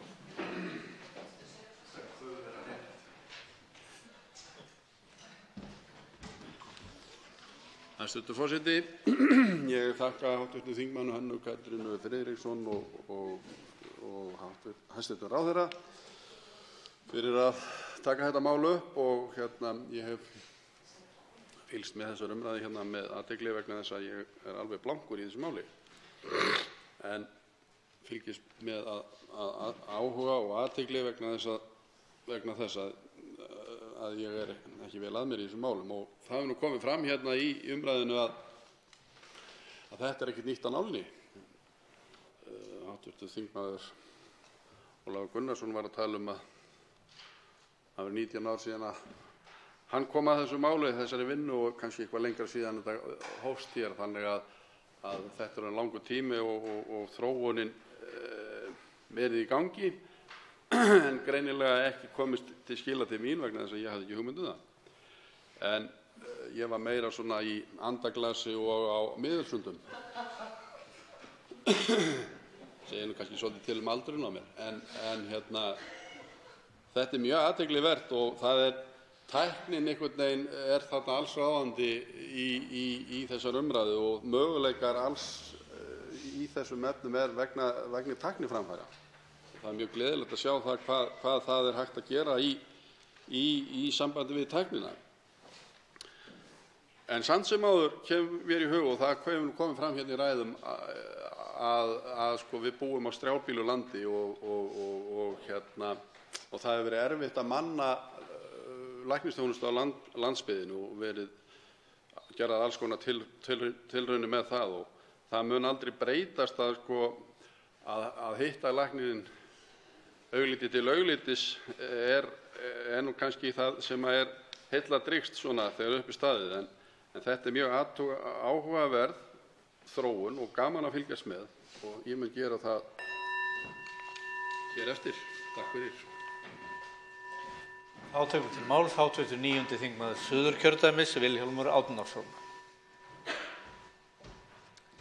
Virðulegi forseti, ég þakka fyrir þessa mikilvægu umræðu, og þegar ég heyri orðið fjarlækningar og það sem maður kynnst að því, þá kemur maður eiginlega ekkert í hug nema bara tækifæri. Þetta eru tækifæri sem við þurfum að vanda okkur við að nýta, og þetta er bara kjörið tækifæri í þeirri þróun sem hefur átt sér stað, hvernig heilbrigðisþjónustan og veiting hennar hefur breyst, og sérhæfingin sem er mikið rætt, vöntun á mannskapi og svo mannskap til að sinna störfunum, og svo ekki síðan síst aðgengi, hvernig þetta tryggja sem best aðgengi. Og þarna held ég að sé komið tækifæri til þess að nýta starfskrafta þeirra sem að sinna heilbrigðisþjónustu sem allra best og auka teymisvinnu og annað slíkt. Og ég sé meira sér fyrir mér, að því að við höfum alltaf ofta að ræða það hér, hvað er erfitt að fá lækna til að starfa út á landi eða fá til þess að manna einhverja sérhæfðu störf hér á landi. Þarna er komið gullið tækifæri fyrir læknana að flytja heim í gamla héraðið sitt og sinna kannski sinni sérhæfingu allt land frá einhverju stað út á landsbyggðinni, og þess vegna sinni sérhæfingu allan heim þaðan. Þannig að þetta getur verið báðar áttir. Ekki bara það að séum að auka aðgengi að þjónustunni heima hér, heldur getur þjónustan verið veitt þaðan líka, og eftir í hvaða tegundum heilbrigðisþjónustu við erum að gera. En það sem ég vil leggja áherslu á hér, að við þurfum að hugsa samhliða þessu, að það er, eins og við höfum oft rætt, mikilvægi uppbyggingu á bráðaþjónustu utan spítala. Þannig að þeir sem eru að sinna sjúkraflutningum þessari bráðaþjónustu út á vettvangi, að það þarf að auka menntun þeirra og hæfileika, því að ferðamannafjöldinn aukast, dreifbýlið meira og þessi sérhæfing sem oft er rædd, að þá held ég að slíkt starfsfólk, ef það er hugsað frá upphafi, að þá getur það verið mjög gott fólk til þess að vera á hinum enda fjarlækninganna. Þannig að það sé hægt að nýta því inn á heilsugæslu og annað til þess að vera á hinum endanum við sérfræðingana, þannig að það getur verið að nýta starfsfólki bæði út á vettvangnum og inn á heilsugæslunni. Þá tekur til máls hv. 3. þingmaður Reykjavíkurkjördæmis norður, Sara Elísa Þórðardóttir. Virðulegi forseti. Í þingsályktun sem að hæstv. Heilbrigðisráðherra lagði fram hér fyrir nokkrum vikum var fagnað innihaldinu nokkuð einróma af þingheimi, og er það vel, því að mikilvægt framfaraskref er að ræða með framlagningu ályktunarinnar. Hún er til marks um ákveðna langtíma og framtíðarsýn, eins og orðalagið er í annarri málsgrein ályktunarinnar. Það er beinlínis notað orðið framtíðarsýn í þessu samhengi. Ég segi bara loksins, eins og þetta er nauðsynlegt skref ef að skilvirkt og vandað heilbrigðiskerfi eigi að njóta við hérlendis. Mikilvæg og möguleikar fjarlækninga hafa örugglega ekki farið fram hjá neinum hér í dag. Eins kemur fram í stjórnarsáttmálanum sjálfum þessi vilji fjarlækningar. Með hlutfallslega mjög litlum kostnaði opnast með fjarlækningum fjölmörg tækifæri til nýsköpunar, bæði innan heilbrigðiskerfisins sjálfs sem og tæknigeirans, vegna þeirra möguleika til dæmis fyrir hugbúnaðar, þróun og svo framvegis. Þarna geta skapast störf, og ég vil nota tækifærið til að tengja þetta líka aðeins umræðinni, eins og hæstv. Þingmaður Vilhjálmur Árnason gerði rétt áðan brothættar byggðir. Og ég vil leggja til að við þing sem störfum hér séum með ákveðin svona fjarlækningaglerugu þegar við nálgumst önnur vandamál sem að snúa að þeirri vinnu sem við vinnum hérna inni. Þetta tengir þetta miklu meira saman heldur en að fólk kannski heldur í fyrstu. Ég hef minnst á öppin og hversu mikið það tengist tækniþróunar og hugviti og hvernig þetta allir möguleikar sem við höfum þar. En við höfum ekki nógan tíma, hér áðan í óundirbúnum fyrirspurnum var einmitt rætt skort á hjúkrunarrýmum sem hefur verið endurtekið viðkvæði hér í þingsal síðustu ár. Og þá mætti líka spyrja sig, með fjarlækningum þá myndast mögulega tækifæri til þess að í staðinn fyrir að sjúklingar sem þurfa kannski minni intensíva umönnun geti sótt sér dagrými í staðinn fyrir almenn rými. Og það alls konar svona svoleiðis hlutir sem hægt að tengja beintengt á milli. Eins var minnst á menntun áðan, það getur verið fjarmenntunarmöguleikar og á báða vega eins og hæstv. Þingmaður kom inn á rétt áðan. En ég vil bara fagna þessari umræðu og þakka málshefjanda fyrir hana. Þá komið að því að hv. 7. þingmaður Norðvesturkjördæmis, Halla Signý Kristjánsdóttir, tekur til máls. Virðulegi forseti, ég vil þakka fyrir þessa umræðu sem mjög þörf. Fjarlækningar eru að verða æ mikilvægari þáttur í heilbrigðismálum hér allt land. Með því verður jafnað aðgengi að heilsugæslu og þjónustu sérfræðinga á landsbyggðinni og ekki bara hér á landi, heldur getur þetta átt við aðgengi sérfræðiþekkingu erlendis. Samskipti eru upphaf og endir á góðri þjónustu og leiðarstef í heilbrigðisþjónustu til að snerta sem flesta. Því notkun stafrænna lausna í heilbrigðisþjónustunni fer vaxandi og mun halda áfram á komandi árum. Þetta skiptir máli bæði fyrir þjónustuveitendur og notendur. Þetta gæti átt við heilbrigðisstarfsmenn á hjúkrunarheimilum út á landi, þar sem eru mjög veikir sjúklingar og eiga erfitt með að ferðast hingað til höfuðborgarinnar til að leita sérfræðinga, en bæði læknar og hjúkrunarfræðingar geti nýtt þetta í sínum störfum til samtals við stærri hóp fagaðila. Enda virkar þetta eins og aðrar leiðslur, þar virkar báðar áttir. Virðulegi forseti, hv. þingmaður Silja Dögg Gunnarsdóttir hefur lagt inn þingsályktunartillögu velferðartækni ásamt 10 öðrum þingmönnum, þar sem hvatning til heilbrigðisráðherra að skipa starfshóp sem meti með hvaða hætti velferðartækni nýtist í þjónustu við eldra fólk og fatlaða.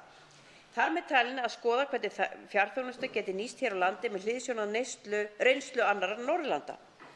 Velferðartækni nær yfir fjölmargar tæknitengdar lausnir í þágu notenda sem eru til þess fallnar og viðhalda og auka færni og samfélagsþátttöku og lífsgæði. Þarna kemur inn réttur til sjálfstæðrar búsetu. Það er fólki mikilvægt að búa sem lengst heima óháð aldri og þverrandi heilsu.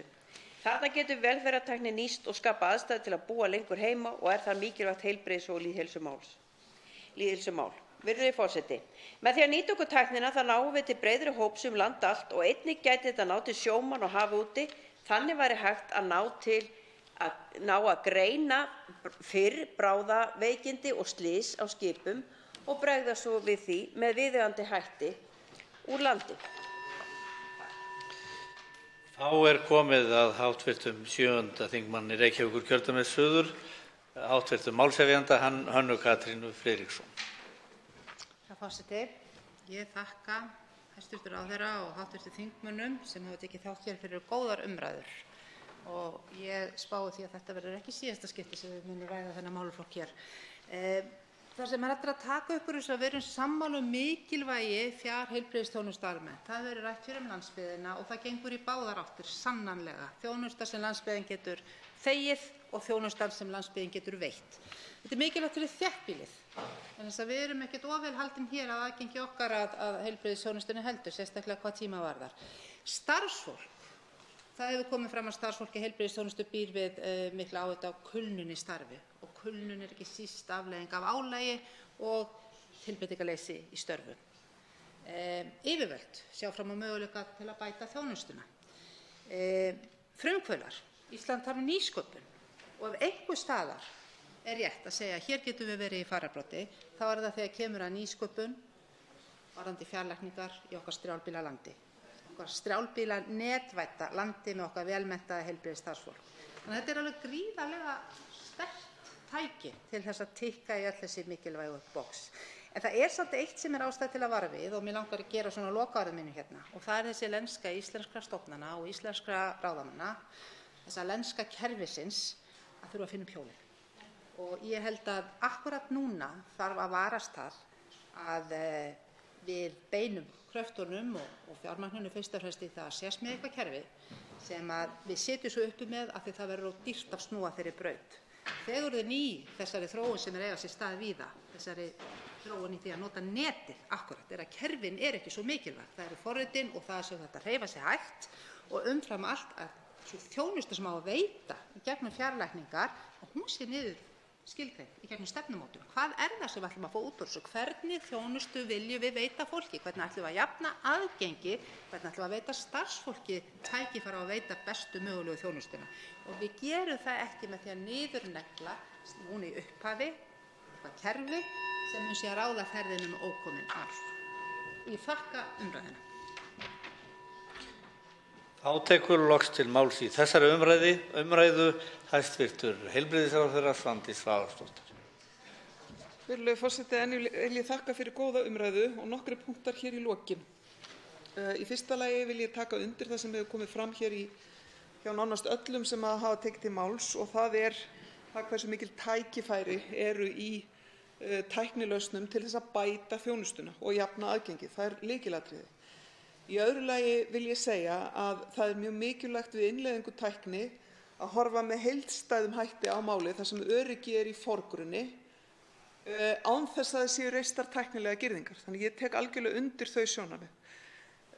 Tæknilega girðingar sem mögulega takmarka samstarf og það líka í samræmi við niðurstöðu hópsins sem ég vék að hér áðan.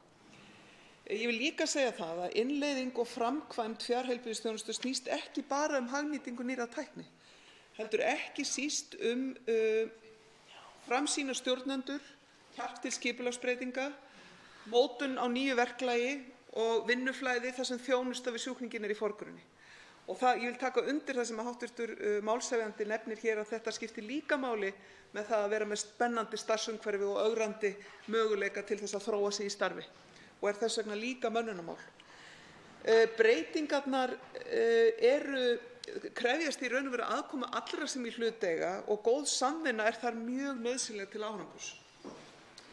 Ég vil líka nefna því að hér komu nokkrir inn á það að við ættum að gæta okkur að því að nota ekki sömu Excel-skjölin fyrir landsbyggðina eins og höfuðborgarsvæðið. Ég meðvituð það.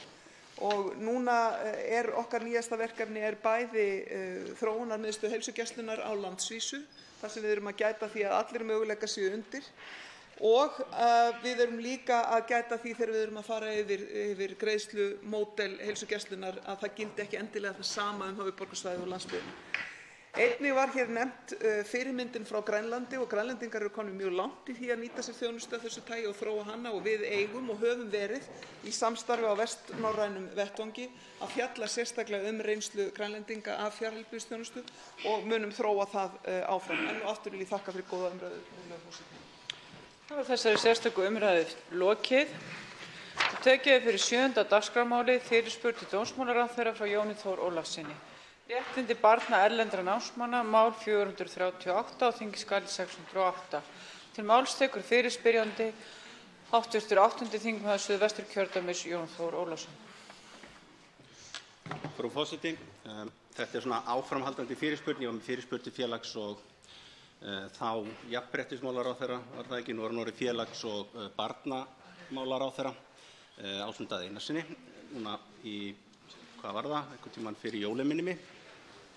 Núna langar maður að spyrja dómsmálaráðherra út af því að í fyrirspurninni minni til félagsmálaráðherra þá vísaði hann til þess að hans málefnasvið væri barnavernd en hann hefði ekki að gera með útlendingamál í þessu tilfelli eða dvalarleyfis þáttinn og vísaði þá dómsmálaráðherra.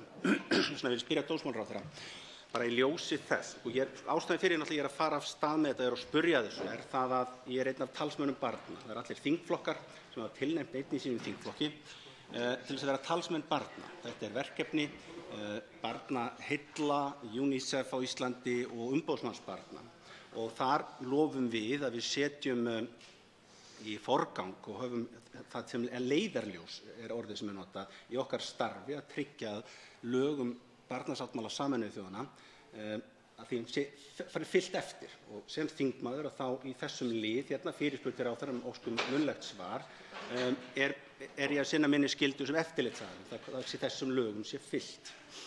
Í lögunum segir í 3. grein 1. málsgrein þar sem barni fyrir bestu skal ávallt hafa forgang þegar félagsmálastofnanir á vegum hins opinbera eða einkaaðilar, dómstólar, stjórnvöld eða löggjafarstofnanir gera ráðstafanir sem varða börn. Jafnframt segir í annarri málsgrein 2. greinar að aðildarríkin skulu gera allar viðeigandi ráðstafanir til að sjá að barni sé ekki mismunað eða refsa vegna stöðu eða athafna foreldra þess, lögreglumanna eða fjölskyldumeðlima eða sjónarmiða sem þeir láta í ljós eða skoðanir þeirra. Þannig að óháð stöðu foreldranna þá eigum við að hugsa samkvæmt lögum það sem barninu fyrir bestu. Og ég nálgast þetta vegna þess að ég sá í fréttum og hef svo talað við lögmann þessara aðila þar sem að annars vegar er strákur rúmlega ársgamall sem heitir Philip Ragnar og þar í því tilfelli eru foreldrar hans með dvalarleyfi á Íslandi sem námsmenn en hann fær ekki dvalarleyfið og það ákvæði í lögum 71. grein 5. málsgrein sem heimilar þessi undanþágu að veita undanþágu, það einhver brotalöm þarna, það má samt veita undanþágu og þá sérstaklega talað bæði í greininni sjálfri og í greinargerðinni að það sé gert til að tryggja réttindi barnsins. Og nú var ég að tala það hvaða réttindi barnið hefur samkvæmt lögum, að við látum að allar þessar stofnanir hins opinbera geri það sem að þau þarf til þess að tryggja að það sem barninu fyrir bestu. Það sem barninu fyrir bestu í tilfelli Philips Ragnars og síðan henni Ernu Reka sem ekki með dvalarleyfi hérna, út af foreldrar ekki með dvalarleyfi, en út af hún ekki með dvalarleyfi þá fær hún ekki uppfyllt þau réttindi sem hún ætti að hafa samkvæmt önnur börn á Íslandi og þá erum við ekki með jafnræðissjónarmið sem ég nefndi í 2. málsgrein 2. grein laga réttindi barnsins. Þannig að ráðherra höfum eitthvað talað með þetta, kannski fáið bara skýrt upp hver staðan hvað þessi mál varða, hvaða vinna í gangi í ráðuneytinu til þess að réttindi barnsins og það sem barnið fyrir bestu sé virt. Málstekur hæstv. Dómsmálaráðherra Sigríður Á. Andersen.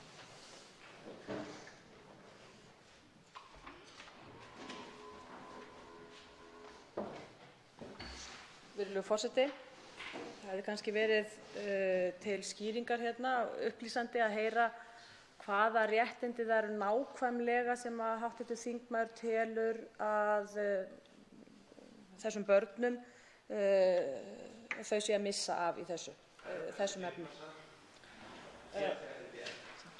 Ýmis félagsréttindi kallað hér fram úr þingsal. En mig langar að nefna það ágætt að hafa það í huga, við höfum rætt þessi mál svo sem áður hérna hv. þingmaður og ég hérna í salnum. En þau börn sem rétt að árétta það samt að börn sem fæðast hér á landi, þau fá svokallaða kerfiskennitölu. Hljómar auðvitað ekki vel að byrja lífið á kerfiskennitölunni, en þannig það nú samt og þau eru skráð í þjóðskrá. Og það raunveruleikinn að þessi börn, þau hafa komist inn á leikskóla og notið ýmissar annarra þjónustu á meðan foreldrar þeirra njóta dvalarleyfis við náms og það sé tekið sérstaklega sem dæmi. En það kann auðvitað vera að hv. þingmaður kunni dæmi af einhverju þar sem að barnið kemst ekki eða fær ekki þessa þjónustu og það auðvitað ekki gott. Og mér langar líka að nefna það rétt að menn hafi það í huga að handhafar dvalarleyfis hér á landi eru sjúkratryggðir til dæmis af því það nú kannski svolítið helst horft í þau réttindi, þau eru kannski þau mikilsverðu í þessu sambandi að þau eru sjúkratryggð eftir 6 mánaða búsetu og börn yngri en 18 ára eru sjúkratryggð með foreldrum sínum. Og þetta á við bæði íslenska ríkisborgara og aðra sem hingað koma eftir dvöl erlendis, að menn fara ekki inn í kerfið fyrr en eftir 6 mánuði. En foreldrar sem eru hér á grundvelli dvalarleyfis til dæmis vegna náms, þau detta til dæmis ekki sjálfkrafa inn í sjúkratryggingakerfið hér á landi. En fólk að sjálfsögðu ávallt frjálst að kaupa sér sjúkratryggingu á meðan dvalið hér og það þekkist mjög vel. Og það verið að skoða hvaða réttinda börn sem fæðast íslenskum námsmönnum erlendis, íslensk börn erlendis, hvaða réttindi þau njóta í löndunum til samanburðar. Í dómsmálaráðuneytinu núna til skoðunar að yfirfara dvalarleyfiskafla útlendingalaga í heild sinni til að sníða af ýmsa vankanta sem meðal annars hafa komið í ljós við framkvæmd laganna. Og við þá vinnu verður jafnframt tekið til skoðunar hvort að rétt sé að bæta við nýju ákvæði í lögin sem taki til barna sem fæðist hér á landi á meðan að foreldrar þeirra eru með dvalarleyfi sem veitir ekki rétt til fjölskyldusameiningar. Þetta mál hefur meðal annars verið til umræðu á vettvangi þverpólitískrar þingmannanefndar útlendingamál og þar var rætt að frekar en að bæta við auknum heimildum til fjölskyldusameiningar fyrir námsmenn sérstaklega, að þá myndum við skoða það hvort að öll börn sem fæðast hér á landi og eiga foreldra með dvalarleyfi ættu að fá sambærilegt dvalarleyfi og foreldrarnir. Þannig að slíkt ákvæði myndi ná til stærri hóps en bara barna námsmanna sem fæðast hér á landi og hlýtur auðvitað að vera mikilvægt líka í ljósi jafnræðisins sem hv. þingmaður vísaði hér til. Þannig að það er áætlað að vinna við undirbúning frumvarps fari fram á næstu mánuðum og það er vonast til að hægt verði þá að leggja fram eitthvað frumvarp kannski á næsta þingvetri að þessu leyti reynist það eðlilegt. En ég árétta það líka að það er mikilvægt að menn hafi það líka í huga hvernig þessu er háttað í öðrum löndum og börn íslenskra námsmanna erlendis, minnst í mörgum löndum sem við sækjum mikið í nám, njóta ekki sérstaks réttar til þess sem kallað er efnahagsleg og félagsleg réttindi í þeim löndum, heldur njóta réttar með foreldrum sínum. Og það þarf líka að hafa það í huga að hagsmunir barns eru alltaf fyrst og fremst þeir að vera með fjölskyldu sinni og í þeim njóta þeirra réttinda sem fjölskyldan hefur. Takk fyrir fyrirspyrjandi til máls. Hv. 8. þingmaður Suðvesturkjördæmis, Jón Þór Ólafsson. Frú forseti, þá í rauninni stendur út að það er vinna í gangi og þessar ábendingar hafa komist til skila. En samkvæmt lögfræðingi Ernu Rekast, þar sem að foreldrarnir eru ekki með dvalarleyfi, að þá hefur hún ekki ákveðin félagsleg réttindi út af hennar bundið við lögheimilisskráningu hennar og til að mynda hefur hún ekki, með leyfi forseta, rétt á læknisþjónustu hérlendis, tannlæknaþjónustu, ekki réttlega gangi í leikskóla í því sveitarfélagi sem hún býr í, þar sem skilyrði um umtöku hefur verið skráð lögheimili á Íslandi. Þannig að það eru greinilega brotalamir þarna. Þannig að ef að ég eða aðrir gætu bent dómsmálaráðherra á það að þarna er ekki verið að tryggja að barnið hafi jöfn réttindi á við önnur börn samkvæmt lögum um réttindi barnsins, þar sem að staða foreldranna, eins og segir í 2. málsgrein, það er ekki staða foreldranna sem skiptir máli þegar kemur að réttingaveitingu barnsins. Þannig að það sama hvernig það er gert, ef það eru brotalamir í kerfinu, þannig að núna er börn á Íslandi ekki að fá réttindi sem þau eiga að hafa samkvæmt lögum og það kemur alveg skýrt fram frá UNICEF að meðan að barn er innan okkar landamæra og þá á það rétt á þessum réttindum sem segir í okkar lögum. Þannig að ef það er hægt að benda ráðherranum á það, væri þá ekki eðlilegast að ráðherra myndi bregðast sem fyrst við. Það er að segja, nota þær heimildir sem ráðherra hefur til þess að koma þá tímabundið, það er að gera eitthvað undanþágur til þess að tryggja réttindi sér til staðar. En það segir í lögunum að nú er Útlendingastofnun sjálft heimilt að víkja frá skilyrðum ákvæðis þessa ef sérstaklega stendur til, en það krefjist hagsmunir barnsins þess. Og þetta er 71. grein 5. málsgrein og svo segir í 7. málsgrein þeirrar greinar, ráðherra er heimilt að setja reglugerð nánari skilyrði fyrir dvalarleyfi á grundvelli þessarar greinargerðar. Þannig að ráðherra hefur heimildir í lögum til þess að grípa inn í fyrir heldur en einhver heildarendurskoðun eða endurskoðun á dvalarleyfiskaflanum og bregðast við þannig að börnin njóti réttinda sem fyrst. Er ráðherra tilbúin að stíga þau skref? Til máls tekur hæstv. Dómsmálaráðherra Sigríður Á. Andersen.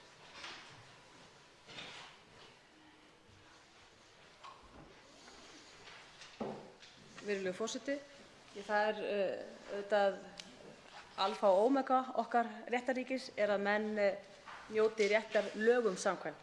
Það kann að vera að hv. þingmaður hafi mismælt sig en hann rakti það dæmi um að foreldrar hefðu ekki dvalarleyfi og ef svo er, og þá er auðvitað ekki um það að ræða að barnið njóti annars réttar heldur en foreldrarnir, enda nefndi ég það hér að það er börni fyrir bestu að fylgja foreldrum sínum. Það þarf líka að huga að því að ef að barn fær hér réttindi sem að til dæmis rétt í heilbrigðisþjónustu, þá kann það að missa rétt í sínu landi líka. Þannig að það er ekki um það að ræða að menn geti hoppað á milli landa til þess að sækja sér heilbrigðisþjónustu víða. Þannig að mestum vert er í þessu og þau dæmi sem hv. þingmaður rekur og vill meina að börn séu ekki að njóta réttar sem það hefur lögum samkvæmt, þá held ég að það sé misskilningur hjá hv. þingmanni vegna þess að þá er aðstæðan sú að börnin njóta einmitt ekki réttar að lögum og það er einmitt það sem við erum að skoða í dómsmálaráðuneytinu og hinn þverpólitíska nefnd þingmanna sem hefur til skoðunar útlendingalögin og það kann mjög vel að vera að við breytum þessum kafla er varðar réttindi barna, barna sem fæðast hér en eru börn fólks sem með tímabundin dvalarleyfi hér á landi og það er sjálfsagt að gera það en það þarf auðvitað að vera lögum samkvæmt og við þurfum líka að hyggja að því að menn séu ekki með því kannski mögulega að missa mikilsverð réttindi í öðrum löndum í sínu heimalandi sem hugsanlega kunna vera veita betri þjónustu þótt að við veitum frábæra þjónustu hér, til dæmis í heilbrigðissviði, að menn séu ekki að missa ennþá betri eða fjölbreyttari þjónustu í sínu heimalandi. Þannig að þetta þarf alltaf að skoða og ég trúi ekki öðru en að við hv. þingmaður og ég getum verið sammála það að minnsta kosti markmiðið að börnin njóti hér sömu réttinda og foreldrarnir hér. Ég er alveg sammála hv. þingmanni með það. Tekið fyrir 4. dagskrármálið fyrirspurn til dómsmálaráðherra frá Þorgerði K. Gunnarsdóttur. Valkvæður viðauki við samning Sameinuðu þjóðanna réttindi fatlaðs fólks, mál 367 á þingskjali 453. Til máls tekur fyrirspyrjandi hv. 7. þingmaður Suðvesturkjördæmis Þorgerður K. Gunnarsdóttir. Frú forseti, ég vil spyrja hæstv. dómsmálaráðherra því hvers vegna þingsályktun sem felur í sér og var samþykkt í september 2016 með fulltrúum allra flokka á þingi, hvers vegna hafi ekki verið framfylgt að fullgilda fyrir árslok 2017 valkvæðan viðauka við samning Sameinuðu þjóðanna réttindi fatlaðs fólks. Einnig spyr ég að því hverju þessar tafir sæta en núna er ríflega rúmt ár síðan að það átti að vera búið að fullgilda valkvæða viðaukann. Hvenær má búast við því að þingsályktunin verði framfylgt af hálfu ráðuneytisins og mætti kannski flýta ferlinu með því að utanríkisráðuneytið myndi þá bara taka málið að sér. Eins og ég sagði að það ályktaði Alþingi í árslok eða á árinu 2016 að valkvæði viðauki við samninginn skyldi einnig fullgiltur. Viðaukinn felur í sér mikilvægar réttarbætur fyrir fatlað fólk, annars vegar kvörtunarleið fyrir einstaklinga til nefndar á vegum Sameinuðu þjóðanna réttindi þess og hins vegar leið fyrir nefndina til að rannsaka alvarleg og kerfisbundin brot gegn samningnum með samþykki viðkomandi aðildarríkis og núna erum við búin að fullgilda meginsamninginn. Við undirrituðum þennan valfrjálsa viðauka á sínum tíma árið 2007. Við vorum gagnrýnd mjög lengi að hafa ekki fullgilt hann en það var síðan gert 2016 eins og ég sagði áðan. Valfrjálsa bókunin mælir fyrir kæruleið fyrir einstaklinga og hópa sem telja að íslensk stjórnvöld hafi ekki veitt þeim þann rétt sem þeim ber samkvæmt samningnum og hafa árangurslaust eins og dæmi því miður sína nýtt þau úrræði sem þeir hafa samkvæmt íslenskum lögum og stjórnkerfi til að ná því fram sem þeir telja síðan sig eiga rétt samkvæmt samningnum. Það er sem sagt verið að ýta undir réttarstöðu þeirra, draga fram þær kæruleiðir sem eru mögulegar. Eftirlitsnefndin getur síðan óskað upplýsinga frá ríkjum og beint tilmælum til þeirra. Með því að fullgilda valfrjálsu bókunina þá verður virkara aðhald með ríkjum að framfylgja samningnum, réttaröryggi fatlaðs fólks verður þá leið meira og mannréttindi þess verður betur varin. Og þess ber að geta að það eru 90 lönd sem nú þegar hafa fullgilt viðaukann og við viljum að sjálfsögðu vera með í þeirra hópi. Ég sé ekki neina ógnun sem ætti að vera í því að framfylgja samhljóða ályktun þingsins frá 2016. Þannig að við liggur hugur á að vita hver afstaða ráðherra til þess að fullgilda eða koma með tillögu hingað til okkar að fullgilda sem fyrst valkvæða viðaukann samnings Sameinuðu þjóðanna fyrir eða réttindi fatlaðs fólks. Máls tekur hæstv. Dómsmálaráðherra Sigríður Á. Andersen.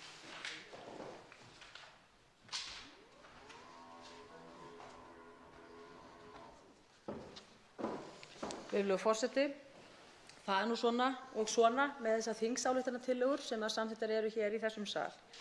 Það rétt að kannski árétta það að þær eru auðvitað bara þingsályktunartillögur og eru í eðli sínu yfirlýsingar Alþingis á hverjum tíma.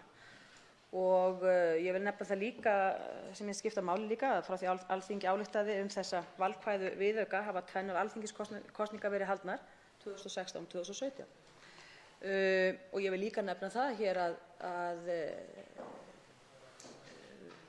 hin þinglega meðferð slíkra mála eru auðvitað allt önnur heldur en lagafrumvarpa og menn hafa verið oft glannalegir í því að setja inn í þingsályktunartillögur og fá hér samþykkt alls kyns mál af óskalistum ýmissa þingmanna og ég segi nú ekki að þingsályktunartillögurnar hafi kannski nánast gengið kaupum og sölum en menn hafa notað þær stundum til þess að semja þinglok eða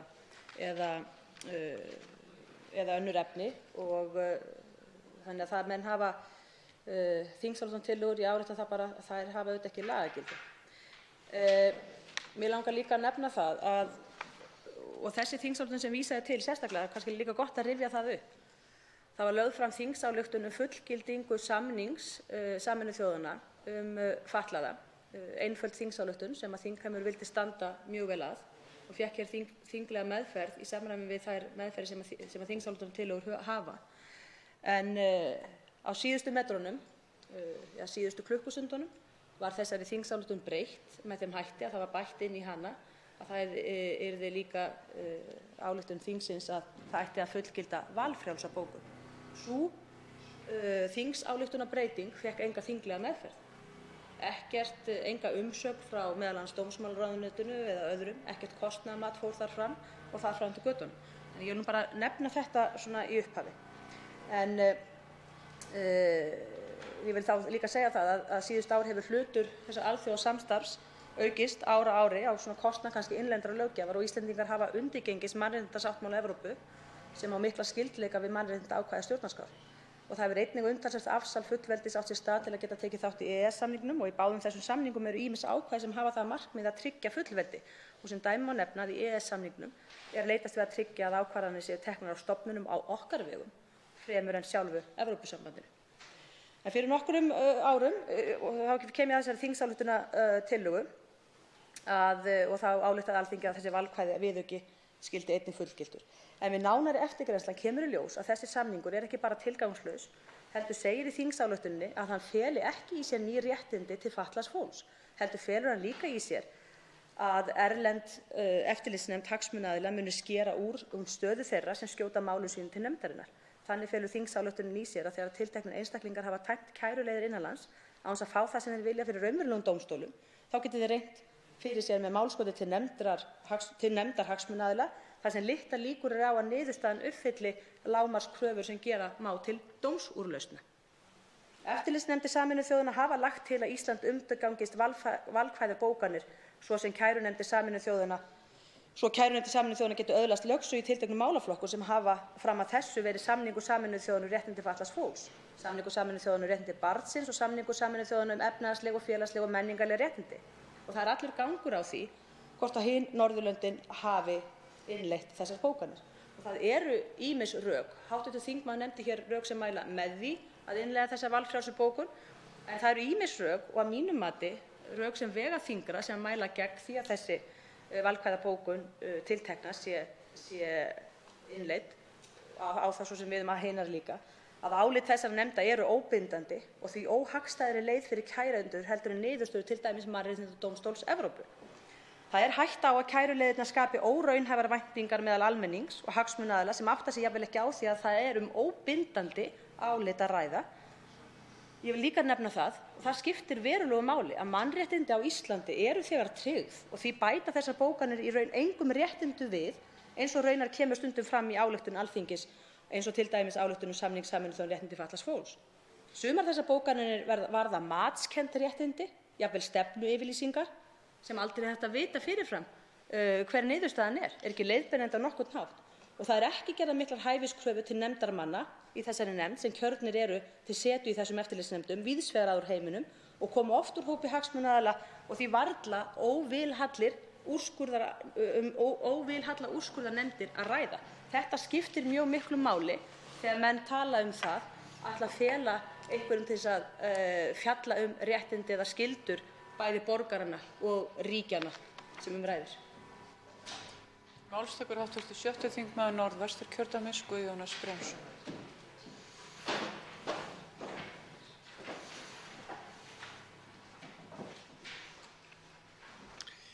Frú forseti, mig langar að nýta tækifærið og spyrja ráðherra út í þingmál Samfylkingarinnar lögfestingu samnings Sameinuðu þjóðanna um réttindi fatlaðs fólks. Í því máli er einmitt kallað eftir fullgildingu á þeim viðauka sem er til umfjöllunar og lögfestingin væri því heillaskref. Þingheimur tók vel í þessa þingsályktunartillögu Samfylkingarinnar og þingmenn velferðarnefndar sömuleiðis sem og umsagnaraðilar. Málið er tilbúið að kalla til afgreiðslu. Frú forseti, með leyfi. Geðhjálp hvetur Alþingi Íslendinga til að samþykkja þingsályktunartillöguna og leggja þar með sitt lóð á vogarskálarnar til mannréttindabaráttu fólks með geðfötlun og aðra fötlun. Öryrkjabandalag Íslands fagnar innilega framkominni tillögu og undirstrikar mikilvægi þess að hún verði samþykkt. Verði tillagan ekki samþykkt eru skýr rök fyrir því að með slíku aðgerðaleysi væri löggjöfin enn og aftur að neita fötluðu fólki að njóta sjálfsagðra réttinda til jafns við aðra. Umboðsmaður barna fagnar tillögunni og telur að lögfestingin á samningi Sameinuðu þjóðanna um réttindi fatlaðs fólks muni styrkja stöðu fatlaðra barna hér á landi. Hæstv. ráðherra, er eftir nokkru að bíða? Næstu tekur til máls hv. 12. þingmaður Suðvesturkjördæmis Guðmundur Ingi Kristinsson. Virðulegur forseti, valkvæðaviðaukinn er inni og að kröfu hagsmunasamtaka fatlaðra. Þau vilja fá þetta inn og vilja fá hann lögfestan. Það er ennþá í gangi og það er nýlega fallnir dómar sem kveða á að það sé ekki hægt að fara að lögum aðgengi vegna þess að það er ekki búið að lögfesta samning Sameinuðu þjóðanna um málefni fatlaðra. Og ég segi fyrir mitt leyti, hvers vegna ósköp, þetta er síðan 2016 og reyna að gera lítið úr þessu, hvers vegna í ósköpunum er alltaf verið að þæfa málum sem varða öryrkja.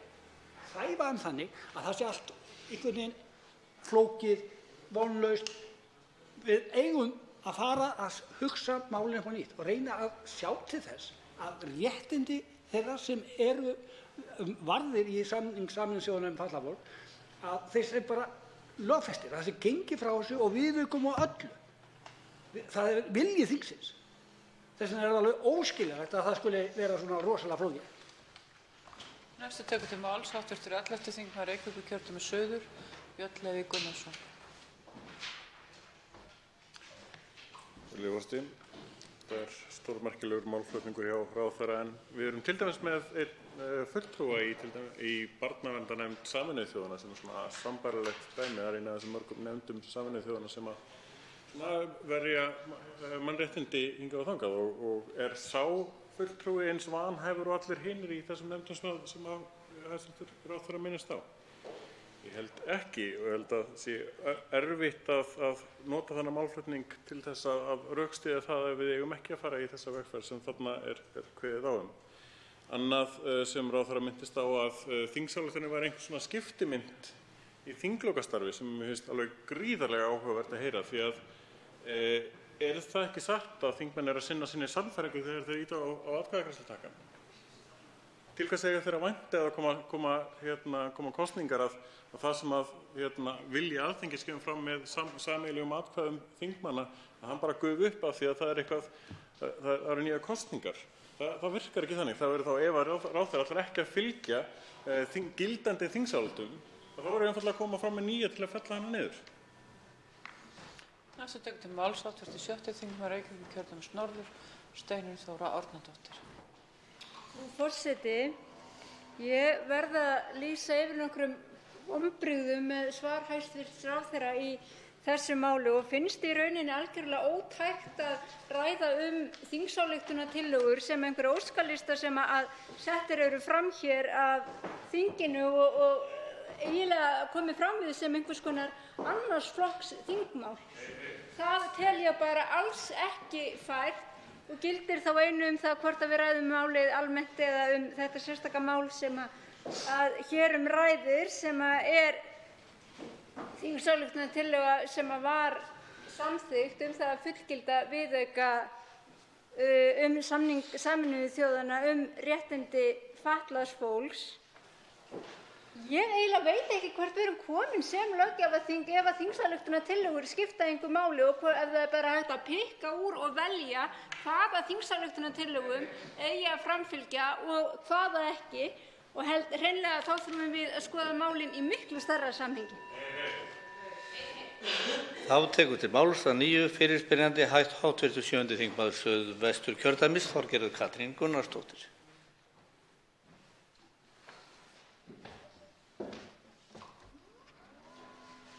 Hæstv. forseti. Ég verð að vera alveg hreinskilin hér að þetta svar hæstv. Dómsmálaráðherra fyllir mig alveg óendanlegri depurð og ég vil þakka hv. þingmanni Steinunni Þóru Árnadóttur fyrir að hafa komið hérna upp og mitt vakið athygli á því að við greiðum atkvæði hér og þegar við greiðum atkvæði og segjum já eins og hæstv. ráðherra gerði á sínu tíma varðandi þingsályktunartillögu þá erum við að greiða atkvæði samkvæmt okkar eigin samvisku.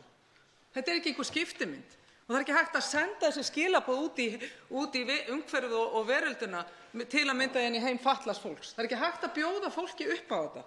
Það er engan veginn hægt og ég skil ekki svona nálgun. Að þetta plagg sé bara einhver skiptimynd og það er með ólíkindum þegar við horfum á að þetta var samhljóða samþykkt hér á þingi og að halda með virkilega Öryrkjabandalagið eða Þroskahjálp sé bara að leika sér að því að ýta undir að þetta verði samþykkt, að hann verði fullgiltur þessi valkvæði viðauki við samning Sameinuðu þjóðanna fyrir réttindi fatlaðs fólks, að sjálfsögðu ekki.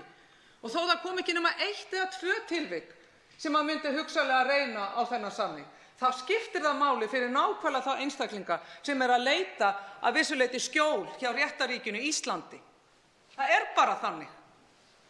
Þessi svör ekki boðleg.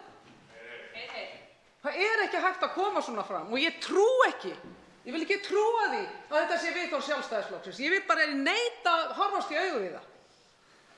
Við erum búin að fá viðhorf Vinstri grænna hér og ég vil þakka fyrir það og ég trúi ekki heldur að þetta sé viðhorf sem að Framsóknarflokkurinn vill leggja nafn sitt við. Og ég hvet hæstv. ráðherra til að endurskoða þessa afstöðu sína og koma hingað með inn í þingið þingsályktunartillögu þar sem við fullgildum þennan viðauka sem að eykur réttindi fatlaðs fólks. Við eigum ekkert að óttast það.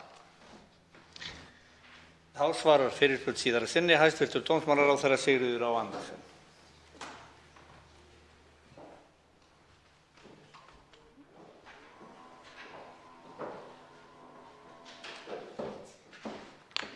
Virðulegur forseti.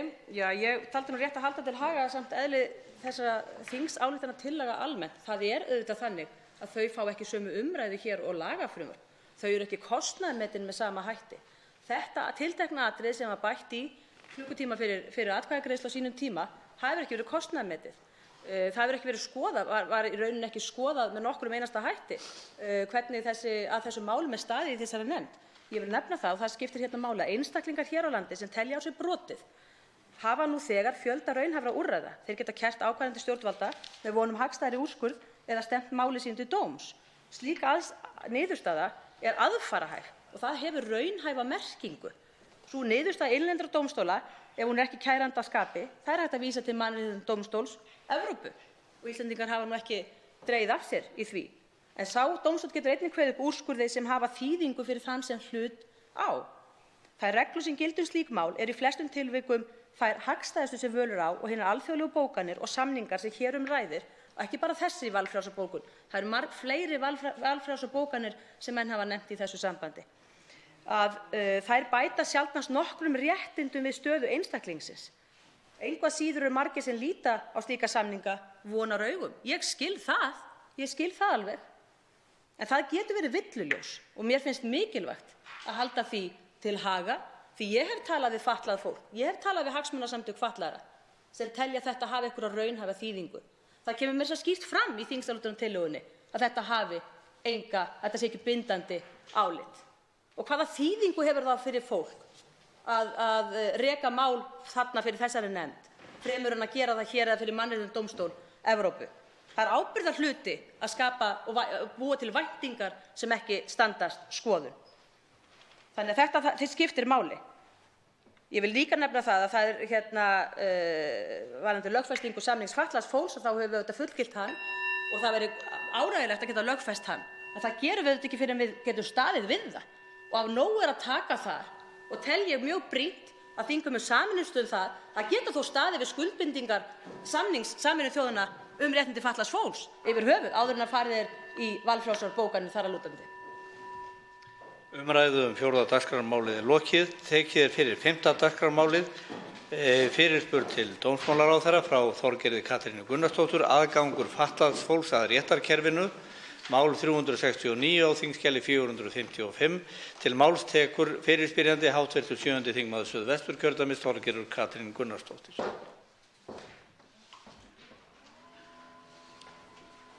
Herra forseti, ég ætla að halda áfram að spyrja réttindi sem tengist fötluðu fólki og aðgang þess að réttarkerfinu og ég verð að viðurkenna það að ég vona að viðhorf ráðherra verði annað í þessari fyrirspurn heldur en í þeirri síðustu. Ég spyr hvað hefur verið gert til þess að standa við skuldbindingar okkar í tengslu við samning Sameinuðu þjóðanna réttindi fatlaðs fólks að tryggja fötluðu fólki virkan aðgang að réttarkerfinu, meðal annars með viðeigandi fræðslu og þjálfun fyrir þá sem starfa á sviði réttarvörslu og hvort sem það eru lögreglumenn eða starfsfólk fangelsa og hvað hefur einnig verið gert varðandi úttekt á stöðu fatlaðs fólks í fangelsum. Við verðum að hafa það í huga með samningunum þá verið að meðal annars að fara í það hvernig tryggja með fötluðu fólki virkan aðgang að réttarkerfinu og það hvernig aðildarríkin eigi að stuðla að slíkri fræðslu eða viðeigandi fræðslu og þjálfun fyrir þá sem starfa innan réttarvörslukerfisins. Þetta þýðir meðal annars að þá líta á allar sértækar ráðstafanir eins og segir í samningnum og stjórnvöld hverju sinni eiga að vega og meta og taka sérstakt tillit til fatlaðs fólks og aðstæðna þess og þarfa í lögum og reglum varðandi réttarkerfið og í framkvæmd án þess að það verði talin mismunun gagnvart öðru fólki. Þetta á við hvort sem við ræðum sakamál eða einkamál. Á undanförnum árum, virðulegur forseti, hafa komið upp mál sem sýna svo ekki verður umvillst að íslenska réttarkerfið það nær ekki að tryggja rétt fatlaðs fólks sem rökstuddur grunur að brotið hafi verið gegn með alvarlegum hætti og að það njóti þeirra stöðu og verndar sem að það á rétt til þess að njóta til jafns við aðra. Þá hafa einnig komið fram upplýsingar sem að gefa ástæðu til að ætla að réttarkerfið taki ekki nægilega tillit til stöðu og þarfa fólks sem til að mynda þroskahamlað eða glímir við geðrænar raskanir eða grunað afbrot og rannsakað af hálfu lögreglu og jafnvel sett í gæsluvarðhald. Það liggja einnig fyrir upplýsingar frá fangelsisyfirvöldum sem sýna meðal annars svart á hvítu að einstaklingar sem eru þroskahamlaðir til dæmis eða aðrir sem eru með geðrænar raskanir af einhverju tagi og hafa verið dæmdir til fangelsisrefsingar, þeir fá allt of lítinn sérfræðistuðning í fangelsum og að í réttarkerfinu þá skortir líka mjög viðeigandi úrræði fyrir þá.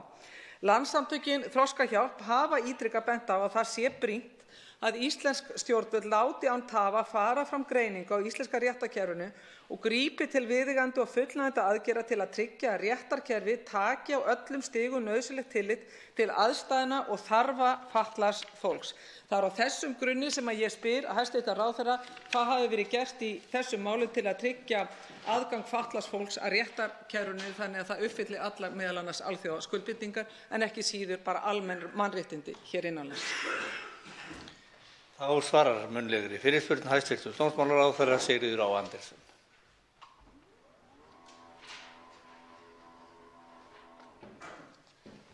Virðulegur forseti, já, það af nógu að taka þegar kemur að því að uppfylla skyldur okkar gagnvart alþjóðasamningum eins og þeim sem hér ræðir.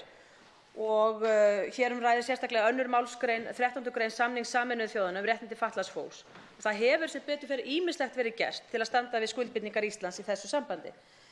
Liður í því að tryggja fötluðu fólki virkan aðgang að réttarkerfinu meðal annars að fagstéttir réttarvörslukerfisins hljóti viðeigandi fræðslu og þjálfun í málefnum fatlaðs fólks, í jöfnum aðgangi fatlaðs fólks til jafns við ófatlað fólk að réttarkerfinu felst einnig að meðferð sé með vönduðum hætti þar sem metið hvort að fötlun sakbornings eða brotaþola kalli á sérstakar ráðstafanir. Og það verður hægt að líta til ýmissa þátta í þessu sambandi.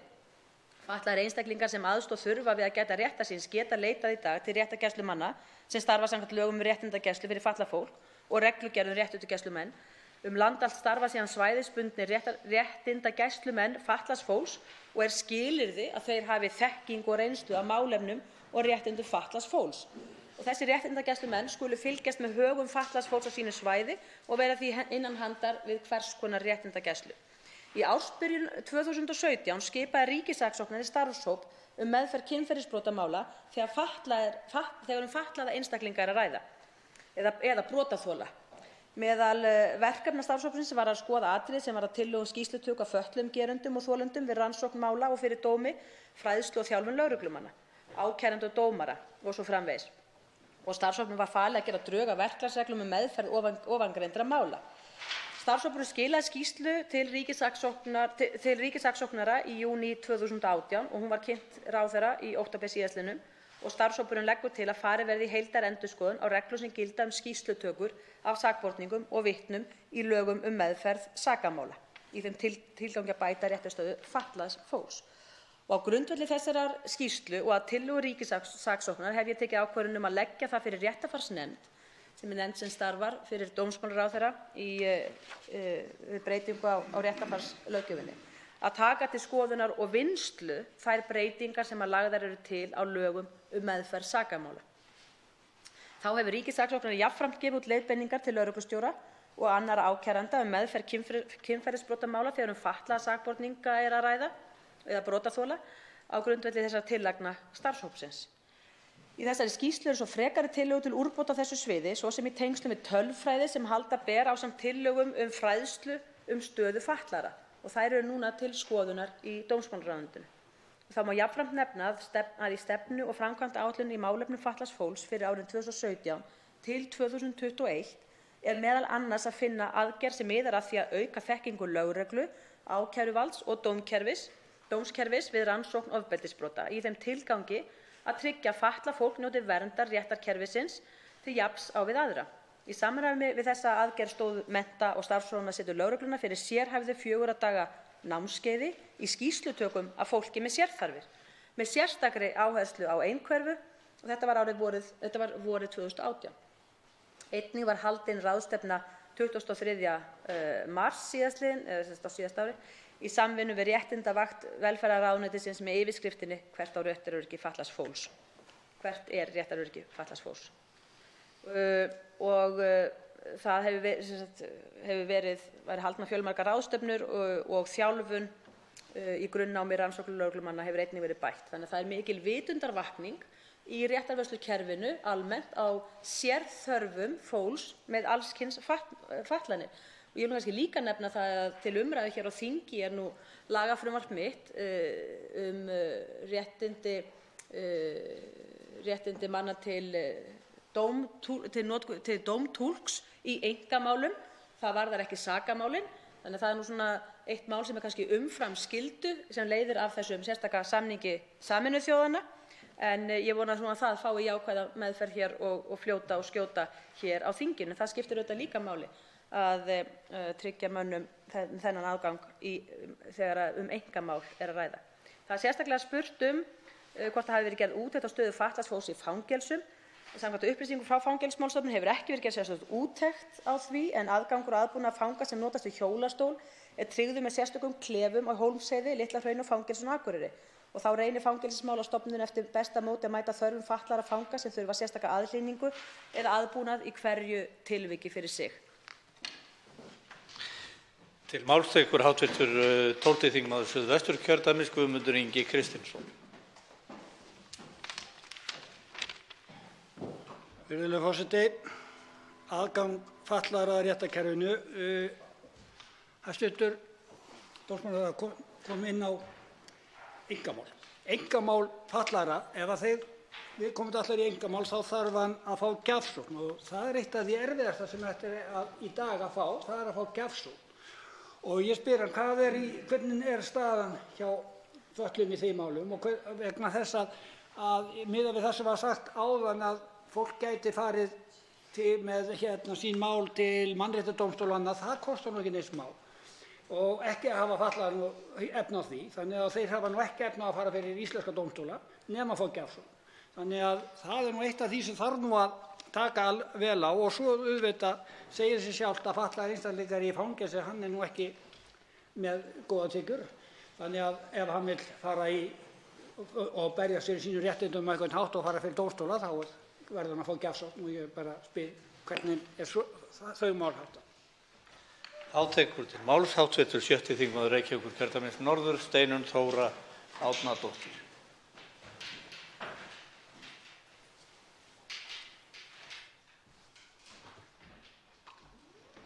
Herra forseti. Mig langar að þakka fyrir þessa fyrirspurn sem og svar hæstv. Ráðherra við henni því að það hefur sem betur fer eitthvað verið að gerast í þessum málum frá því að ég stóð í þessari pontu einhvern tímann á árinu 2015, minnir mig að það hafi verið, þegar upp komu í þjóðfélaginu mál sem sneru að ofbeldi gegn fötluðum konum og þá kom einmitt í ljós að þá til að mynda hafði aldrei verið haldið neitt námskeið sem að dómarar höfðu haft aðgang að sem sneri að sérstöðu fatlaðs fólks. Þannig að mig langar hér að fagna því að þá var tekið á málunum, þeim var komið í ferli, starfshópur er búinn að skila af sér, það er komin skýrsla og það er verið að vinna úr því núna og ég fagna því sérstaklega en langar að beina því til hæstv. Ráðherra að í þeirri vinnu verði leitað til sérfræðinga í málefnum fatlaðs fólks sem hafa sérþekkingu meðal annars á því hvernig birtingarmyndir ofbeldis gegn fötluðu fólki eru. Þá tekur til máls Halla Signý Kristjánsdóttir, hv. 7. þingmaður Norðvesturkjördæmis. Virðulegi forseti, já, ég ætla aðeins að vekja máls á í þessu sambandi sem að þetta eru réttindamál sem skipta gríðarlega miklu máli og þá langar mér aðeins að tala aðgang heyrnarskertra og heyrnarlausra að réttarkerfinu. Það er frumvarp sem er frá dómsmálaráðherra sem að snýr að því að þessir aðilar hafi þá rétt á táknmálstúlk fyrir í einkamálum. Þetta skiptir gríðarlega miklu máli því að það er alveg liðin 8 ár frá því að íslenskt táknmál var samþykkt sem opinbert og fyrsta mál heyrnarskertra og þetta skiptir gríðarlega miklu máli þar sem að það ekki svo margir, það miklu fleiri hér á landi sem tala ensku eða annað erlent tungumál heldur en þetta og því það mjög mikilvægt að þetta sé tekið á þessu eins og önnur réttindi fólks með fötlun og aðrar sértækar aðstæður. Og þá tekur til máls fyrirspyrjandi, hv. 7. þingmaður Suðvesturkjördæmis, Þorgerður Katrín Gunnarsdóttir. Herra forseti, ég vil þakka hæstv. Ráðherra fyrir svörin. Því betur fer hefur margt þróast á jákvæðan hátt þannig að umhverfið að verða betra en það auðvitað langt í land og ég vil hvetja ráðherra. Réttindagæslumennirnir eru það nokkuð síðan að þeir komu til skjalanna en ég vil hvetja hæstv. Ráðherra að taka skrefið. Það er fínt að skipa vinnuhópa, vera með ákveðnar aðgerðaáætlanir en það þarf að fylgja þessu eftir. Og það þarf meðal annars að gera það á grunni fjármagns og ég vil spyrja hæstv. Ráðherra hvort að hann hafi eftir að skýrslan var kynnt í júní 2018 hvort að hæstv. Ráðherra hafi þá gert ráð fyrir því að setja fjármagn í þessa þætti, það að segja að tryggja réttindi fatlaðs fólks og aðgang þess að réttarkerfinu. Ég vil einnig geta þess að það skiptir gríðarlega miklu máli að fræðslan varðandi réttarvörslukerfi, hvort sem hjá lögreglumönnum eða starfsfólk fangelsa eða annarra, að hún verði markviss. Og ég vil einnig hvetja hæstv. Ráðherra að gera úttekt á stöðu fatlaðs fólks í fangelsum. Ég held að skipti gríðarlega miklu máli. Ég búin að heyra á stöðu að það séu einstaklingar í fangelsum á grunni þroskahömlunar og þeir eiga ekki heima þar. Ég hvet hæstv. Ráðherra til þess að skoða og fara ítarlega yfir það svið fyrir utan almennt aðgengi fatlaðra brotamanna að almennri þjónustu. Þannig að ég vil hvetja hæstv. Ráðherra til dáða í þessu. Ég vil vona það að við fáum tækifæri til þess að styðja við þau mál, hvort sem þeir eru dómtúlkaðir í einkamálum, því máli sem hafa verið nefnd hér eða í öðrum málum, en ég vil hvetja hæstv. Ráðherra láta þessi mál til sín taka. Til máls tekur hæstv. Dómsmálaráðherra Sigríður Á. Andersen og svarar munnlegri fyrirspurn síðar að sinni. Virðulegur forseti, já, ég hef engar áhyggjur af öðru en að það náist góð samstaða breytingar og þróun í þessum efnum. Það þarf auðvitað að hafa það líka í huga að vísindunum fleygir líka fram í þessum efnum. Menn átta sig á kannski nýjum takmörkunum einstaklinga með fatlanir sem kannski menn höfðu ekki áttað sig áður að getur skipt máli þegar það kemur að samskiptum almennt og hvað þá í svona mikilvægum málum eins og við í réttarvörslukerfinu. Gjafsókn, ég var spurt sérstaklega gjafsókn fatlaðra og hana fer auðvitað bara eins og gjafsókn allra. Það er auðvitað tekið tillit til tekna og þá auðvitað skiptir það ekki máli hvort að það eru fatlaðir einstaklingar ekki, enda eru auðvitað fatlaðir einstaklingar alls konar og efnamenn og aðrir sem hafa minna fé á milli handanna. Þannig að það er nú ekki svona skilgreiningaratriði á fötluðum að þeir hafa ekki efni á að reka sín dómsmál. En reglur gjafsóknar eru hins vegar almennar og altækar og þær ná auðvitað yfir fatlaða líka og ég var nú held ég í síðustu viku að undirrita reglugerð sem hækkar viðmiðunarmörk vegna gjafsóknarmála og það gildir þá auðvitað alla. Þannig að það þarf að líta til lausna fyrir fatlaða þar þá sérstaklega ef það er einhver sérstök sjónarmið sem ég þekki nú ekki það. Þessi vinna heldur áfram og það er nú búið að gera gott betur en að stofna bara starfshópa vegna þess að eins og ég lýsti þá hef ég óskað eftir því við réttarfarsnefnd að hún vinni að lagafrumvörpum breytingum í þessum efnum. Þannig að það mun líta dagsins ljós einhver frumvörp sem að lúta að þessu og að sjálfsögðu kappkostu við að hafa í allri þeirri vinnu sérfræðinga til þess að leita til þess að búa þessu sem við best megum. Fjármagn líka spurt hér það er ekki sérstaklega metið kostnaður af þessu enda held ég nú að hér skiptir nú mestu bara fræðsla og breytt vinnulag og verklag eins og til dæmis hjá dómstólum og lögreglu sem að á ekki að kosta á að vera eins og maður segir nú innan ramma þannig að þetta lítur nú meira að verklagi og vitundavakningu. En eitthvað fjármagn kann að vera og þá kíkjum við á það í framhaldinu. Umræðu 5. dagskrármálið er þar með lokið. Tekið er fyrir 7. dagskrármálið. Fyrirspurn til dómsmálaráðherra frá Líneik Önnu Sævarsdóttur. Rafræn stjórnsýsla við afgreiðslu dvalarleyfa. Mál 375 á þingskjali 486. Til máls tekur fyrirspyrjandi hæstv. 9. þingmaður Norðausturkjördæmis Líneik Anna Sævarsdóttir. Virðulegi forseti. Ég vil þakka hæstv. Dómsmálaráðherra fyrir að koma hér og ræða fyrirspurn mína rafræna stjórnsýslu Útlendingastofnunar. Fyrirspurn þessi var upphaflega lögð fram miðjan nóvember en síðan þá hefur Ríkisendurskoðun skilað skýrslu málsmeðferð og verklagsreglur Útlendingastofnunar sem unnin var að beiðni Alþingis. Ein af meginniðurstöðum þeirrar skýrslu er að ríkisendurskoðandi telur að bæta megi áætlanagerð og skilvirkni í meðferð umsókna hjá Útlendingastofnun auk þess að stytta málsmeðferðartíma með því að innleiða betri upplýsingakerfi og taka upp rafrænt umsóknarferli. Þessi skýrsla hefur verið til umfjöllunar í stjórnskipunar- og eftirlitsnefnd Alþingis og eftir þá umfjöllun tel ég enn brýnna en áður að ræða þessi mál hér í þingsal við ráðherra. Mikilvægt er að hafa í huga að frá árunum 2009 til 2017 fjölgaði handhöfum dvalarleyfa 134%, auk þess sem fjöldi umsókna alþjóðlega vernd meira en 30-faldaðist.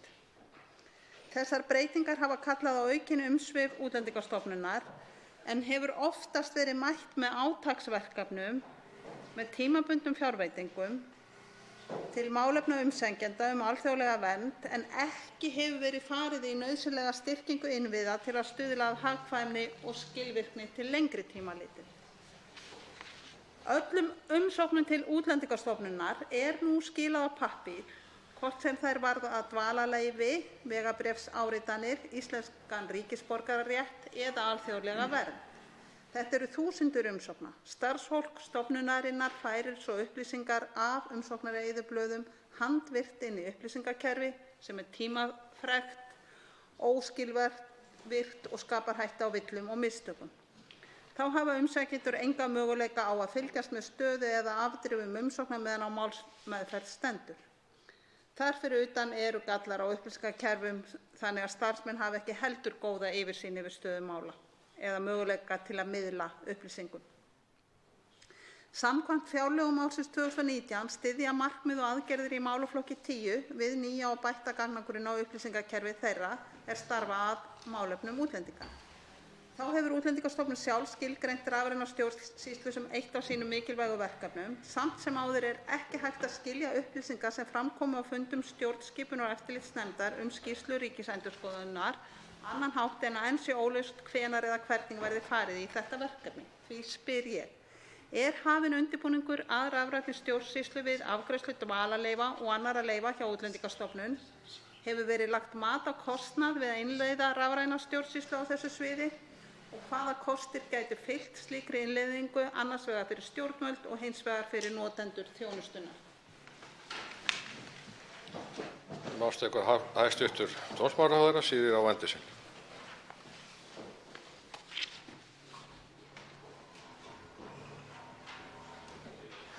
Virðulegur forseti. Ég þakka hv. þingmanni fyrir fyrirspurnina rafræna stjórnsýslu sem mér nú mjög hugleikin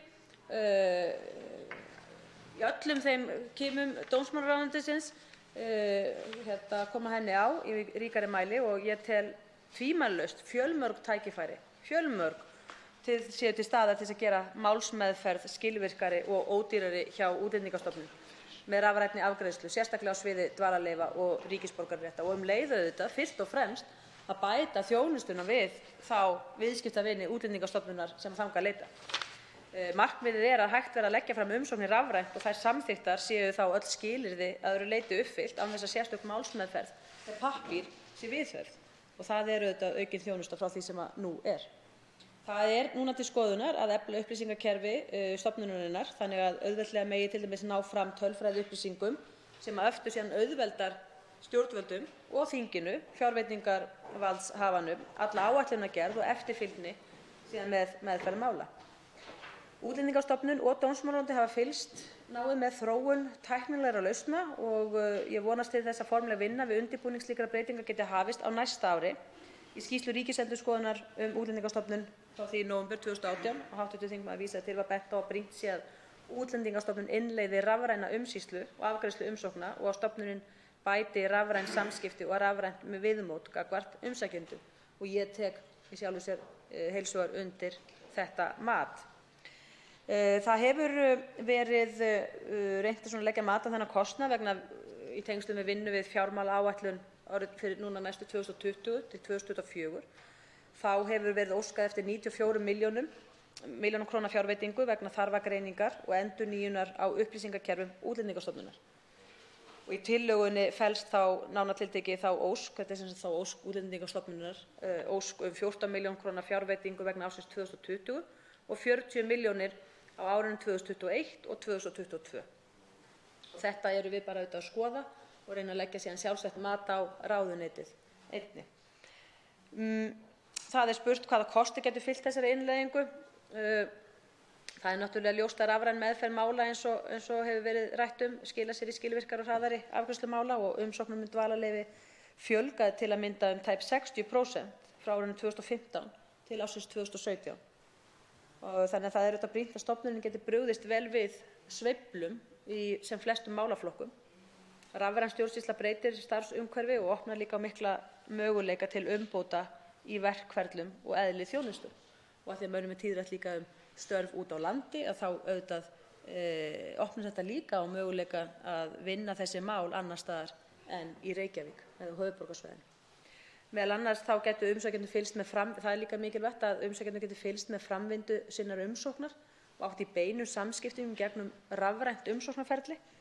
Og þá væri unnt að hafa ákveðin leyfi þannig að kerfið afgreiðir sjálft eins og endurnýjanir ákveðinnar atvinnuleyfa, fjölskyldusameiningarleyfa og fleira að því gefnu öll skilyrði væru uppfyllt og rafrænt kerfi gæti með tíð og tíma dregið úr mannaflaþörf og umsóknarferlið yrði gagnsærra og hraðari afgreiðslu mála. Þannig að ég á ekki von á öðru en að allir séu sammála að þetta séu virðingarverð markmið og við ættum að reyna að leita allra leiða til þess að hrinda í framkvæmd aukinni rafrænni stjórnsýslu í verkefnum Útlendingastofnunar eins og annarra stofnana ríkisins. Til máls tekur hv. 6. þingmaður Reykjavíkurkjördæmi suður, Kolbeinn Óttarsson Proppé.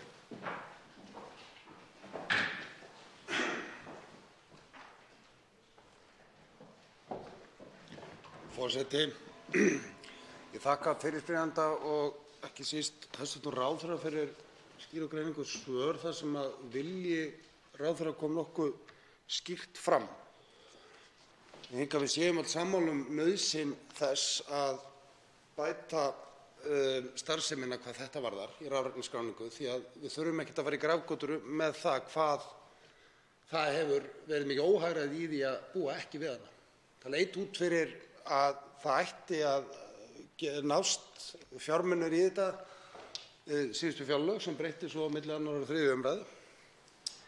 Þannig að því miður fjármagn vantar eyrnamerkt málavinnslu þannig að eins og ráðherra fór yfir það vantar sér fjárveitingar inn í tölvukerfin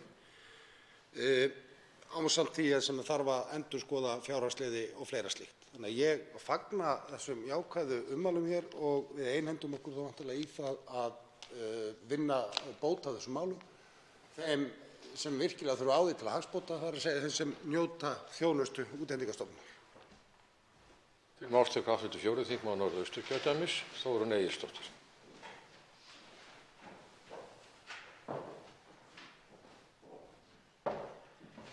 Hæstv. forseti. Ég vil þakka fyrirspyrjanda hv. þingmanni Líneik Önnu Sævarsdóttur fyrir þessa þörfu fyrirspurn og ráðherra fyrir ágætis svör.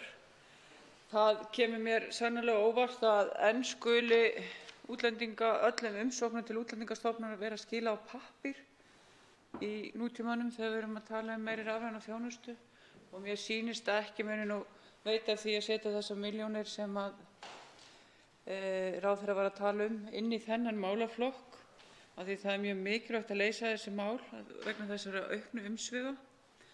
Og svo fer náttúrulega hugurinn af stað hjá mér þegar ég hugsa til byggðaáætlunar og áforma þar störf án staðsetningar sem nú raunhæfur kostur þar sem nú við að klára ljósleiðaravæða allt landið og ég sé ekki annað en að þetta sé upplagt verkefni í það og ég vil bara koma því að í þessar umræðu hér og legg það til ef við getum með nokkru móti styrkt landsbyggðina með því leið og við bætum þjónustuna.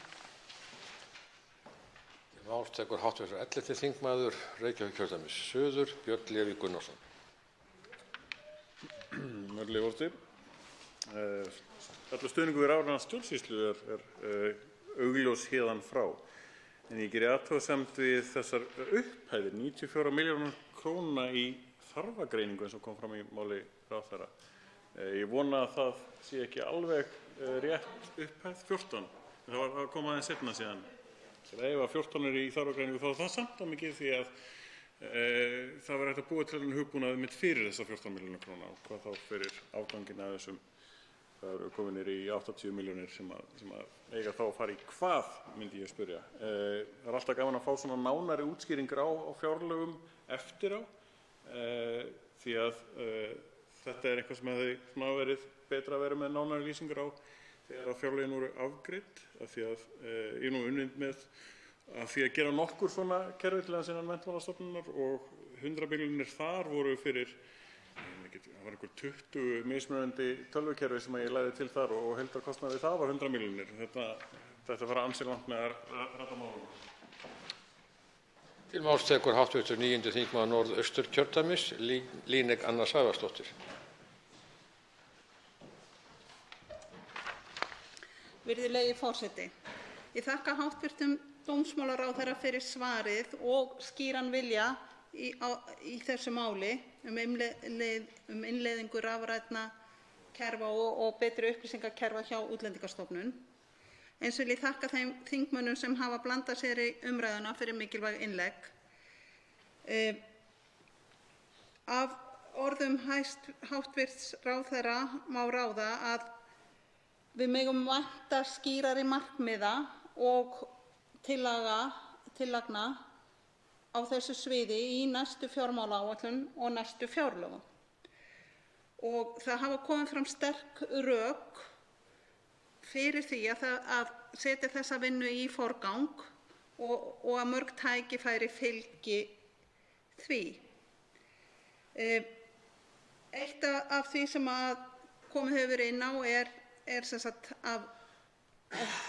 rafræn stjórnsýsla geti leitt til að störf geti farið fram án staðsetningar, en við megum heldur ekki gleyma því að það verður jöfnari staða umsækjenda eftir búsetu. Því ég hef fylgst með mörgum sem hafa þurft að nýta þjónustu stofnunarinnar og búa vítt og breitt landið og það hefur ekki alltaf verið einfalt. En fleiri rök sem fyrir innleiðingu rafrænnar stjórnsýslu eru bætt samskipti, viðmót og þjónustu við einstaklinga.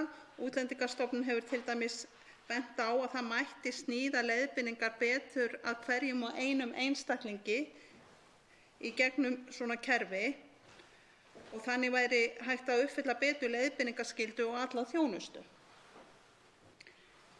Eins hefur verið bent á að þjónusta við atvinnulífið, vinnuveitendur sem að oft bíða eftir dvalarleyfum væntanlegra starfsmanna, hvort sem í menntakerfinu, í nýsköpun eða fiskvinnslu, að þar verði hægt að veita mun betri þjónustu. Til máls tekur hæstv. Dómsmálaráðherra Sigríður Á. Andersen.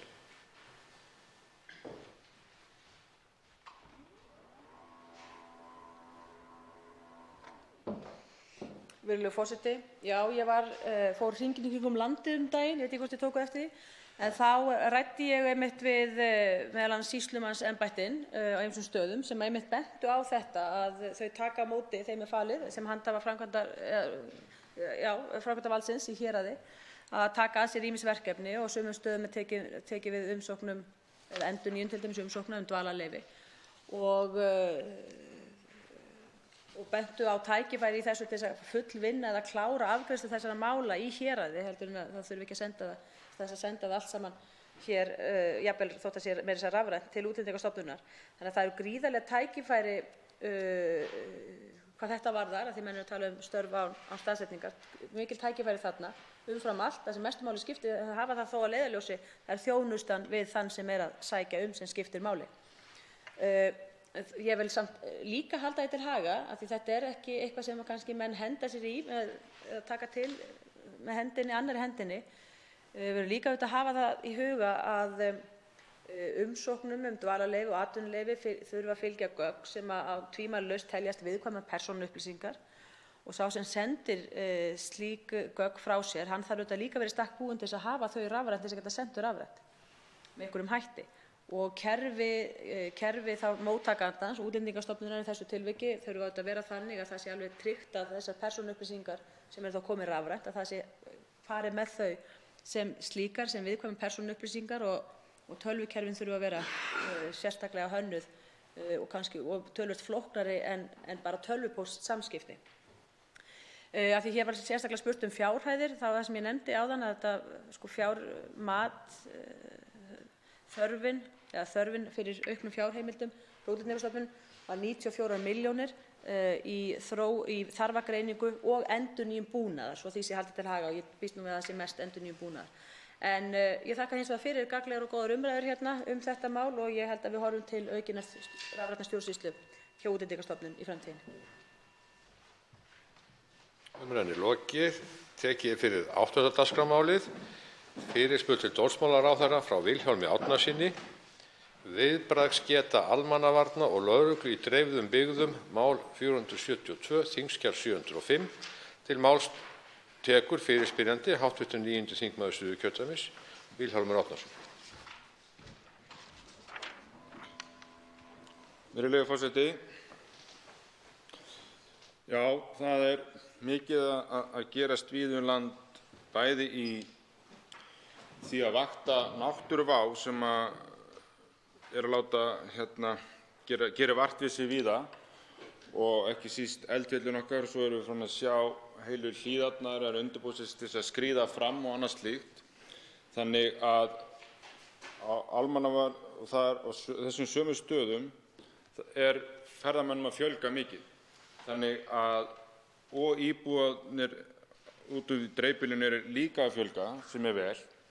Þannig að það er komin svolítið önnur staða heldur en áður fyrir á þeim svæðum þar sem er að skapast núna almannavarna ástand vegna flóða, eldgosa og skriður og annað slíkt.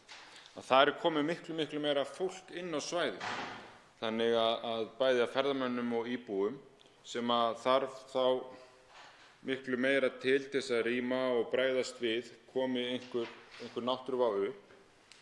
En þessum aukningu ferðamanna og íbúa fylgir einnig fleiri slys og fleiri veikindi og fleiri uppbókunum sem þarf að bregðast við vegna af lögreglu og almannavörnum og öðru slíku. Þannig að verkefnið er orðið miklu stærra, en manni upplifir það þannig að það er einhvern veginn að viðbragðsgetan hefur ekki fylgt alveg eftir.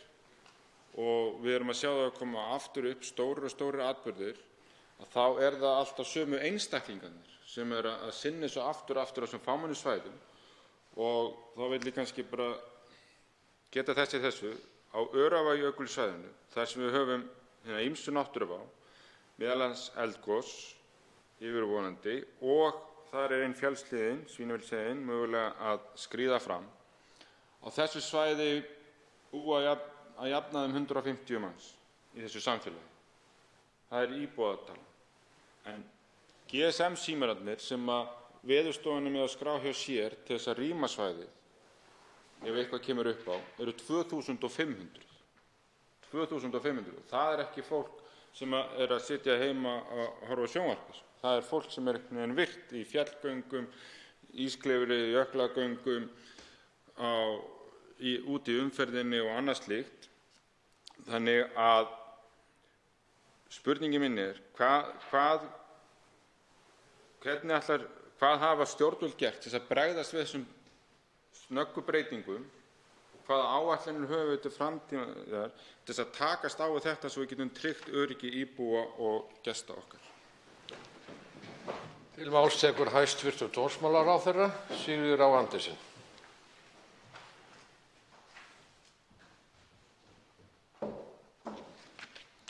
Virðulegur forseti. Markmið almannavarna er samkvæmt 2. málsgrein 1. greinar laga almannavarna er það að undirbúa, skipuleggja og framkvæma ráðstafanir sem miða að því að fyrirbyggja og takmarka tjón almennings, umhverfis og eigna af ýmsum ástæðum, þar með talið náttúruhamförum. Ég ætla að halda þessu til haga rétt í upphafi, og það er auðvitað alveg ljóst að fjöldi ferðamanna hefur aukist gríðarlega. Árið 2011 var áhættuskoðun almannavarna gefin út, en þar var lagt mat á áhættu í almannavarna og lögregluumdæmum landsins. Þar var meðal annars horft á aukningu ferðamanna og ýmsa áhættu sem hún hefði í för með sér á landinu og getu umdæmanna til þess að taka á móti auknum ferðamannastraumi. Við þá greiningu kom í ljós að víða á landinu voru umdæmin vanbúin til þess að takast á við breyttar aðstæður, og þess vegna var lagt til að greina þolmörk og stýringu í ferðaþjónustu. Og þá var áherslan lögð á ýmsan viðbúnað og viðbrögð eins og fræðslu, upplýsingagjöf, verklagsreglur og áætlanir til að auka öryggi. Í viðbúnaði og viðbrögðum við náttúruvá hefur almannavarnadeildin ríkislögreglustjóra lagt áherslu á upplýsingagjöf til ferðamanna.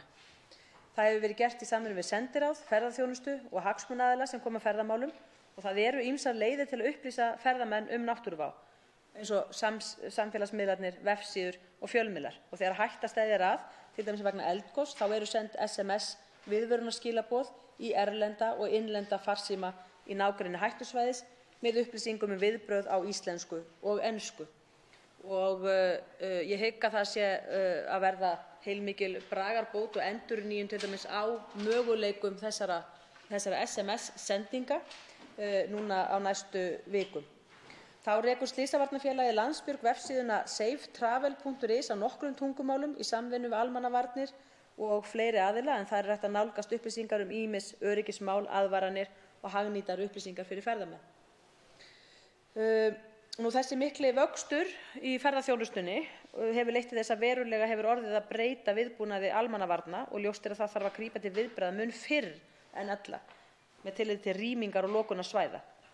Ýmis svæði eru algerlega berskjölduð ef til hamfara kemur, til dæmis svæði þar sem að vegalengdir eru miklar og viðbragðsgeta byggist á fáum einstaklingum. Almannavarnayfirvöld á Suðurlandi hafa til dæmis lagt í mikla vinnu í það sem þeir kalla áhættuminnkandi aðgerðir, og verði stóra atburður í fámennum byggðum þar sem fjöldi ferðamanna getur numið allt að 3-földum íbúafjölda, þá verður gríðarlegt álag auðvitað á viðbragðsaðilana. Og það er kannski það sem hv. þingmaður var að vísa til, að það væri kannski alltaf sama fólkið sem kæmi að því, eins gott að það er nú að búa kannski ekki við mikla veltu í mannauði í þessum efnum, af því það við þurfum auðvitað að tryggja líka ákveðna þekkingu og reynslu í þessum efnum, að þá er það auðvitað ákveðin áskorun líka að það sé alltaf sama fólkið sem komi að hlutunum. En að hluta til hefur verið brugðist við þessari áskorun meðal annars með því að fjölga lögreglumönnum á Suðurlandi, og þá hefur verið lögð áhersla á hálendiseftirlit vegna aukins ferðamannastraums á svæði Bárðarbungu til dæmis í Holuhrauni frá goslokum. En á Suðurlandi eru enn fremur margir fjölsóttir ferðamannastaðir auk hvalaskoðunar og mikillar umferðar þjóðvegi. Nefnu nú ekki bara, ég er ekki að nefna Suðurlandið, en það er kjördæmi hv. þingmanns, heldur er það hins vegar bara mjög vinsæll áningastaður ferðamanna, áfangastaður.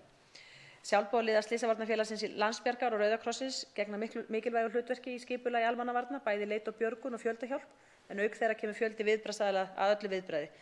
Þeir sem starfa að almannavörnum eru meðvitaðir það aukna álag og áskoranir sem hafa komið í ljós á undanförnum árum.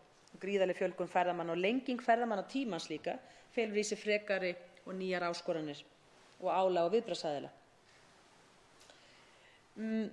Almannavarnir munu á þessu ári hefja nýju vinnu við greiningar á áhættu á landsvísu. Það er spurt hvort það hafi verið mótuð stefna til að bregðast við þessum aðstæðum. Ferðamálastofa hefur í samráði við almannavarnadeild ríkislögreglustjóra gert viðbragðsáætlun. Áætlunin segir fyrir skipulag og samhæfingu aðgerða í náttúruvá og öðrum áföllum til að tryggja eins og kostur er öryggi ferðamanna á Íslandi, með það markmið að tryggja skipulag og samhæfð viðbrögð allra á neyðartímum.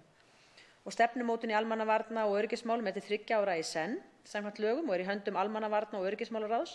Stefnan var fyrst fyrir árin 2015 til 2017 samþykkt af almannavarna og öryggismálaráði í júní 2015 og þar eru settar fram 42 aðgerðir sem unnið hefur verið að í samráði við ábyrgðaraðila og nokkrar þeirra varða þau mál sem spurt hér er og dómsmálaráðuneytið vinnur núna að undirbúningi á nýrri stefnu og verður hún lögð fyrir almannavarna og öryggismálaráð til samþykktar fyrir árslok 2019.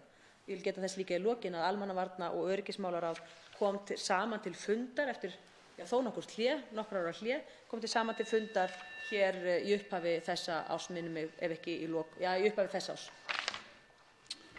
Til máls tekur hv. 4. þingmaður Norðausturkjördæmis, Þórunn Egilsdóttir.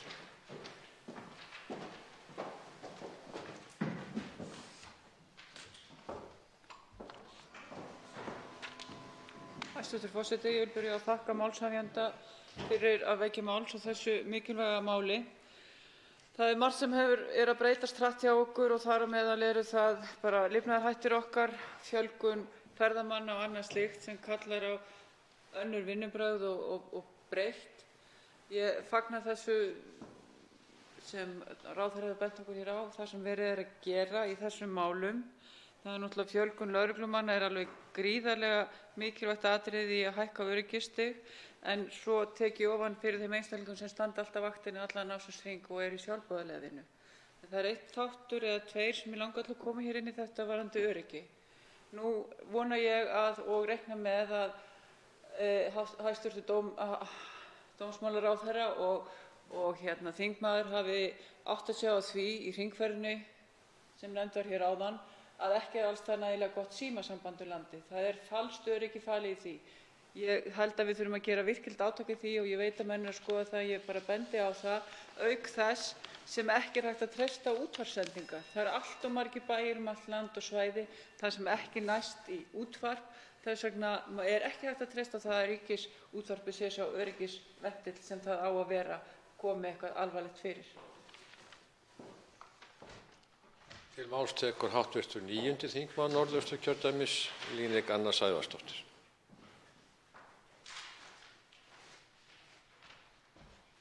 Virðulegi forseti.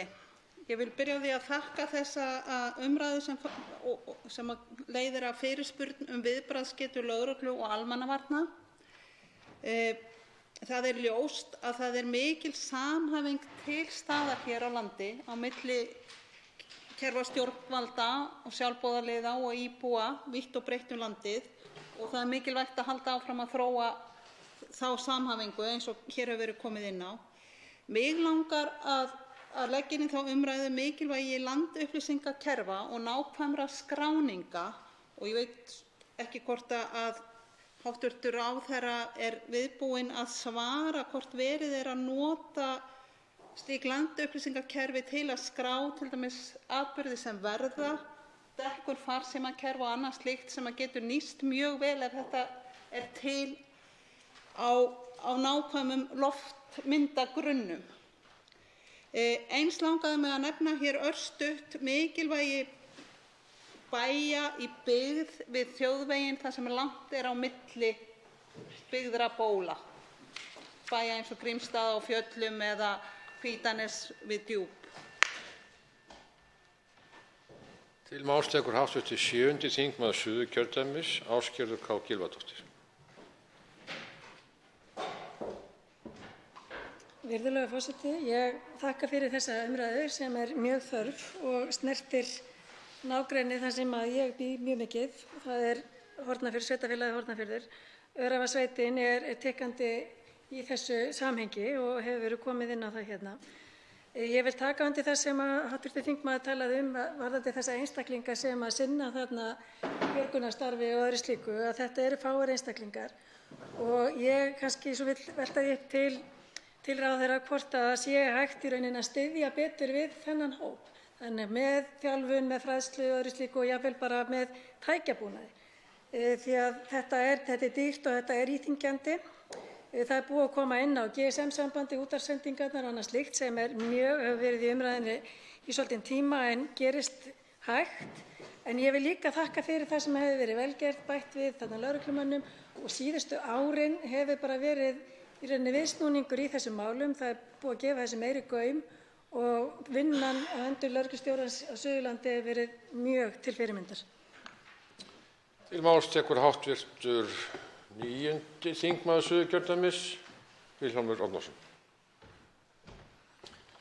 Virðulegur forseti, ég þakka fyrir þessar góðu umræður sem hafa farið hér fram með þetta mikilvæga málefni og tek bara undir það að það hefur margt gott gerst og á þeirri braut þurfum við að halda áfram og það þarf að halda áfram að fjölga viðbragðsaðilum sem til þess að draga það úr því álagi fyrir það sem eru núna, svo okkar góða kerfi bara brest ekki.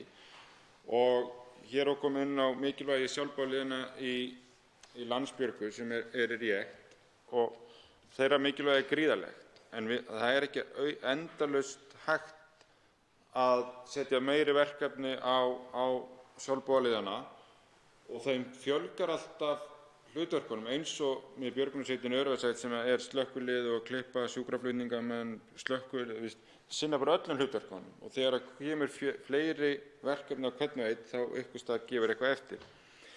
Annað er líka að mikilvægin til þess að upplýsingagjöfin virki að þá verður vöktunin líka að vera meiri og það er til dæmis auðveldara að vakta framskrið og hlíð af því það telst til ofanflóðasjóðs heldur en eldgos af því það er ekki neinn hamfarasjóður til þess að dekka það viðbragðsáætlun sem þarf þar.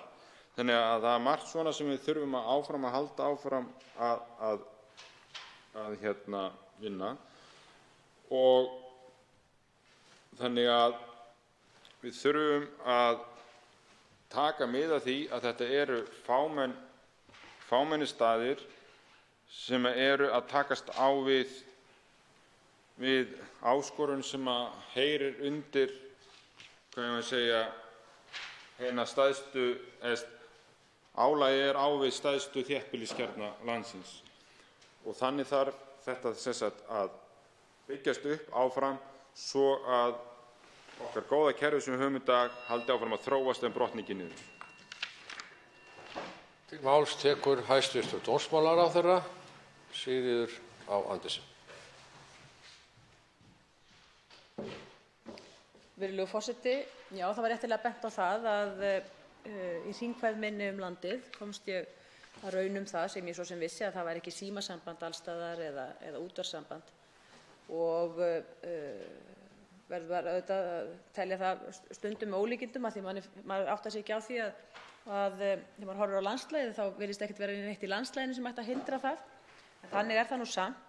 Það þarf auðvitað að ráða bót á því og ég hef nú fulla trú að það sé nú verið að gera það svona jafnt og þétt en það má ekki hins vegar gleyma því líka að fjöldi ferðamanna sækir nú einmitt í staði þar sem ekki þetta samband og vill koma sér í tengsl við náttúruna án þess að hafa símasamband og hefur alls ekki hyggju að hlusta á útvarpið á göngu sinni landið. Þannig að það verða auðvitað alltaf einhverjir staðir sem verða ekki í fjarskiptasambandi. En þá skiptir auðvitað miklu máli að menn þekki vel til aðstæðna og menn séu þá upplýstir það, eins og til ferðamenn, að þeir séu að ferðast slíkar óbyggðir, að það sé ekki hægt að ganga út frá því að það sé hægt að senda þeim skilaboð þær náttúruvá sem fyrir hendi eru. Og í þessu sambandi þarna gegnir auðvitað Ferðamálastofa og ferðamálayfirvöld auðvitað einhverju lykilhlutverki að hvetja menn í ferðaþjónustu til þess að upplýsa alla sína ferðamenn þessa náttúruvá. Þannig að já, það það sem ég vildi svo sem segja við þetta, en ég þakka bara fyrir umræðurnar þetta og heyri ábendingu hv. þingmanns það brýningu það að fjölga viðbragðsaðilum og við gerum það auðvitað ef menn meta það þannig að það sé til bóta, en eins og ég nefndi líka áðan þá mjög mikilvægt að geta byggt á reynslu og byggt upp einhverja reynslu á ekki of mörgum stöðum í einu. Þannig að það svona til ýmissa sjónarmiða að líta í þessu. Umræðu 8. dagskrármálið lokið. Tekið fyrir 9. dagskrármálið. Fyrirspurn dómsmálaráðherra frá Birni Leví Gunnarssyni. Skýrsla innleiðingu barnasáttmála Sameinuðu þjóðanna, mál 551, þingskjal 925. Til máls tekur fyrirspyrjandi hv. 11. þingmaður Reykjavíkurkjördæmis suður, Björn Leví Gunnarsson. Forseti. Þann 13. mars 2017 var samþykkt skýrslubeiðni til ráðherra mannréttindamála hvernig hafi verið staðið að innleiðingu barnasáttmála Sameinuðu þjóðanna. Samkvæmt 54. grein þingskapa þá skal ráðherra ljúka skýrslugerðinni innan 10 vikna og skal skýrslan þá prentuð og útbýtt meðal þingmanna á fundi. Samkvæmt því hefði skýrslan átt að berast Alþingi í lok maí 2017. Tímatakmörk voru sett á skýrslubeiðnir árið 1992 en áður voru engin tímatakmörk á skýrslubeiðnum. Það má spyrja sig hvort tíminn sem gefinn sé of stuttur.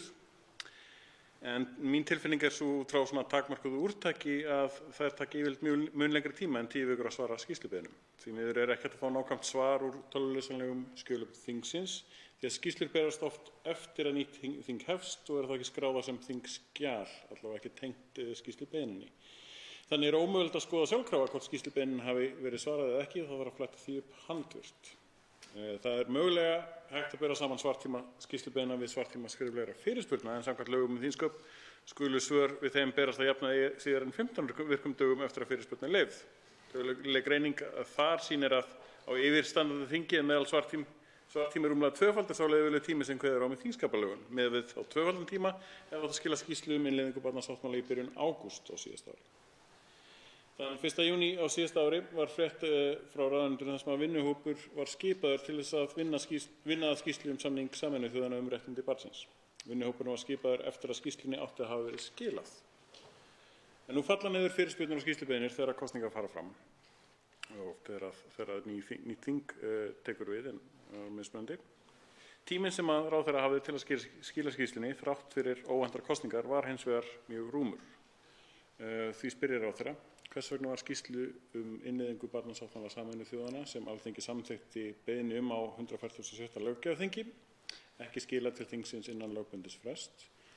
Hversu langt vinna við skýrsluna komin í ráðuneytinu því væntanlega hefur vinnuhópurinn gert eitthvað. Það voru gefin ákveðin tímatakmörk til svara umsagna sem að svo nefnd sendi á stað og áætlar ráðherra að skýrslan verði þá kláruð og þá hvenær? Til máls tekur hæstv. Dómsmálaráðherra Sigríður Á. Andersen.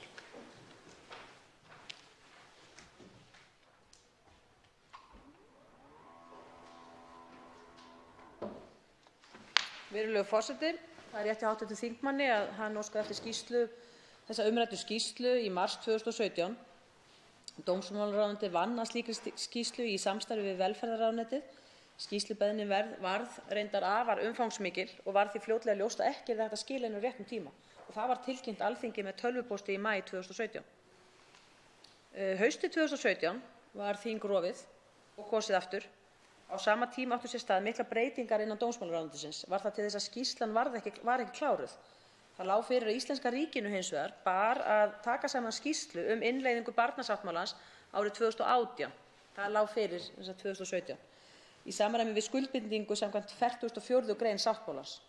Þannig að sú vinna sem sagt að beiðni eða sem var í samræmi við þessar skuldbindingar, sú skýrsla var sett í forgang, enda ætti hún þá að gefa skýrari mynd af innleiðingu eða skýra mynd af innleiðingu sáttmálans hér á landi.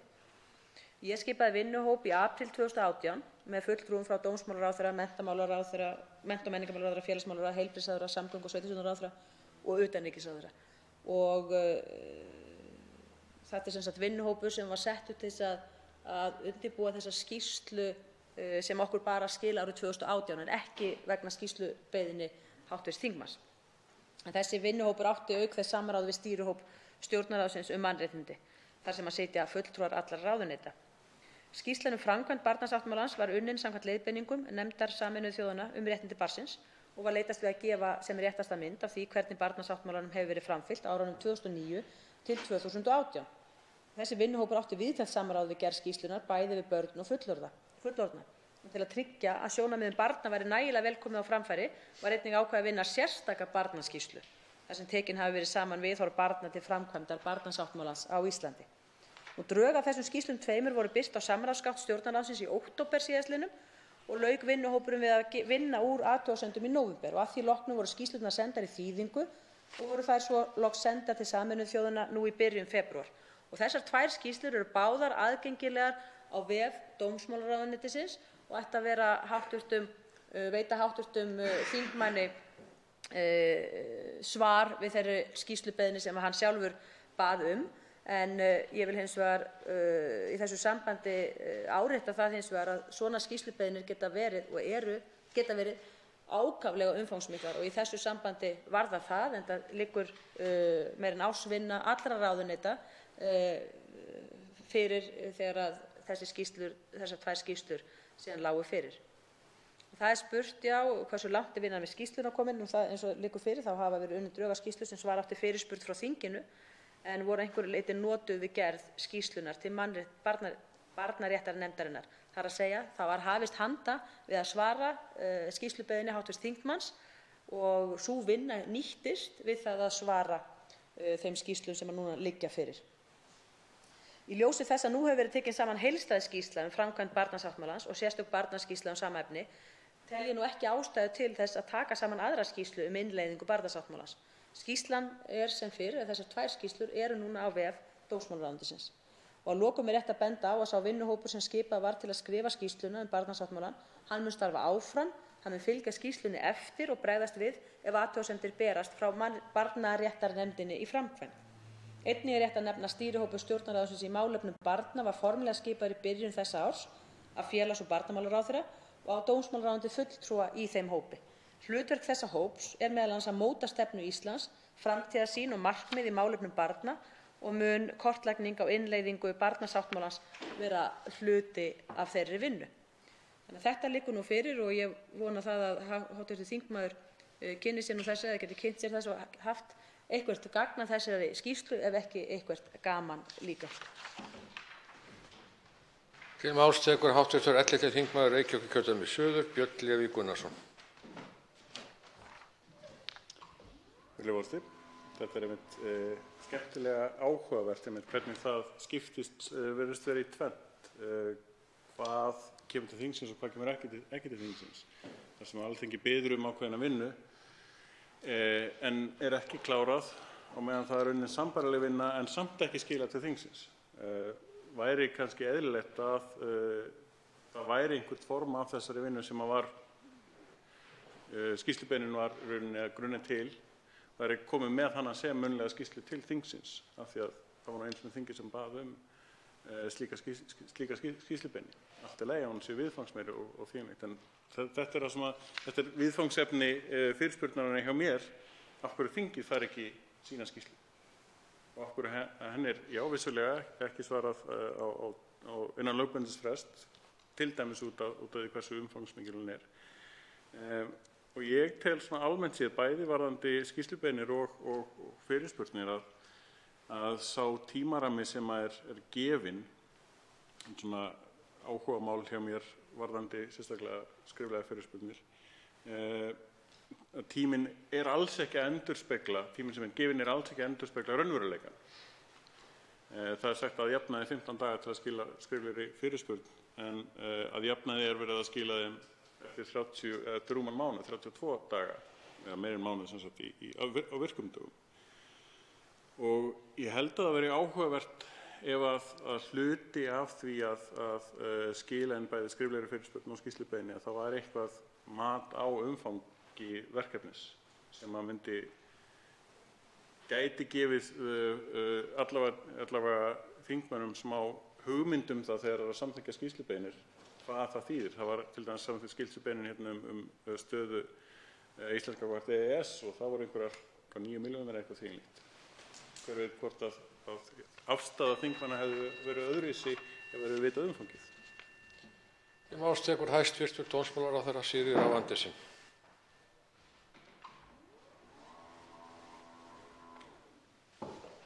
Virðulegur forseti, ég mæl hann manna heilastur, hv. þingmaður, þegar hann segir að það væri kannski skynsamlegt að þingið fengi einhverja svona hugmynd það hversu mikinn tíma færi í að svara hér skýrslubeiðnum, eða jafnvel fyrirspurnum, skriflegum fyrirspurnum. Já, ég held að það væri alveg afbragð að menn legðu það aðeins niður fyrir sig, könnuðu það kannski einhvern veginn, reyndu að leggja einhvers konar mat á það, hversu mikill tími og mannauður fer í það að svara skýrslum eða svara fyrirspurnum. Og þá mögulega óska eftir, þannig að ráðuneyti geti óskað eftir víðtækari fresti eða jafnvel fjárframlögum, auknum fjárheimildum til þess að vinna slíkar skýrslur. Það liggur auðvitað alveg fyrir að ráðuneyti eru sum ég ætla nú ekki að segja sligast, það er nú kannski óvirðulegt að segja það, en þau hafi fullt í fangi með að svara fyrirspurnum sem koma hérna, oft á tíðum kannski einföldum fyrirspurnum sem að þingmenn getur nú kannski afla sér upplýsingar sjálfar, jafnvel fyrirspurnir sem að kannski skemmtilegra væri fyrir alla að hafa í þessu formi hér til munnlegs svars frekar en skriflegs svars.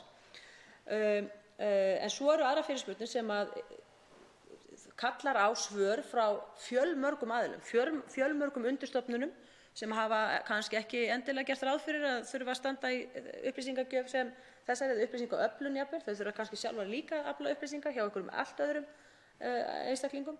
Þannig að allt þetta held ég að væri nú vel þess virði að endurskoða. Nú hv. þingmaður sjálfur, hann hefur nú á sinn þátt í því með sína fyrirspurnir, og það er nú þannig í dómsmálaráðuneytinu að nú er tekinn tíminn og skráður tími sem fer í það að svara fyrirspurnum og kostnaður í kjölfarið metinn eftir það. En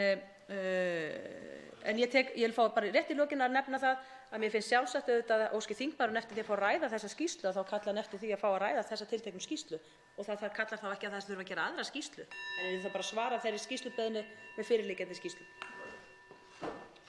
Umræðu 9. dagskrármálið er lokið. Útbýtt er á fundinum þingskjali 942, áhrif mannfjölda á fjárframlög til heilbrigðisstofnana, skriflegt svar heilbrigðisráðherra. Þingskjali 943, skipting útsvarstekna milli sveitarfélaga, þingsályktunartillaga, flutningsmaður Þórunn Egilsdóttir og fleiri. Þingskjali 944, fjármál trúfélaga og lífsskoðunarfélaga, fyrirspurn, flutningsmaður Andrés Ingi Jónsson.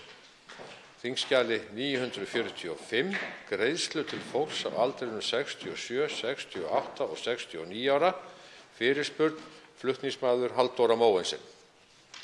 Á þingskjali 946, tekjur Ríkisútvarpsins, fyrirspurn, flutningsmaður Óli Björn Kárason. Þingskjali 947, jöfnun orkukostnaðar, fyrirspurn, flutningsmaður Líneik Anna Sævarsdóttir. Þingskjali 949, aðgerðir gegn útbreiðslu skógarkerfils, fyrirspurn, flutningsmaður Halla Signý Kristjánsdóttir.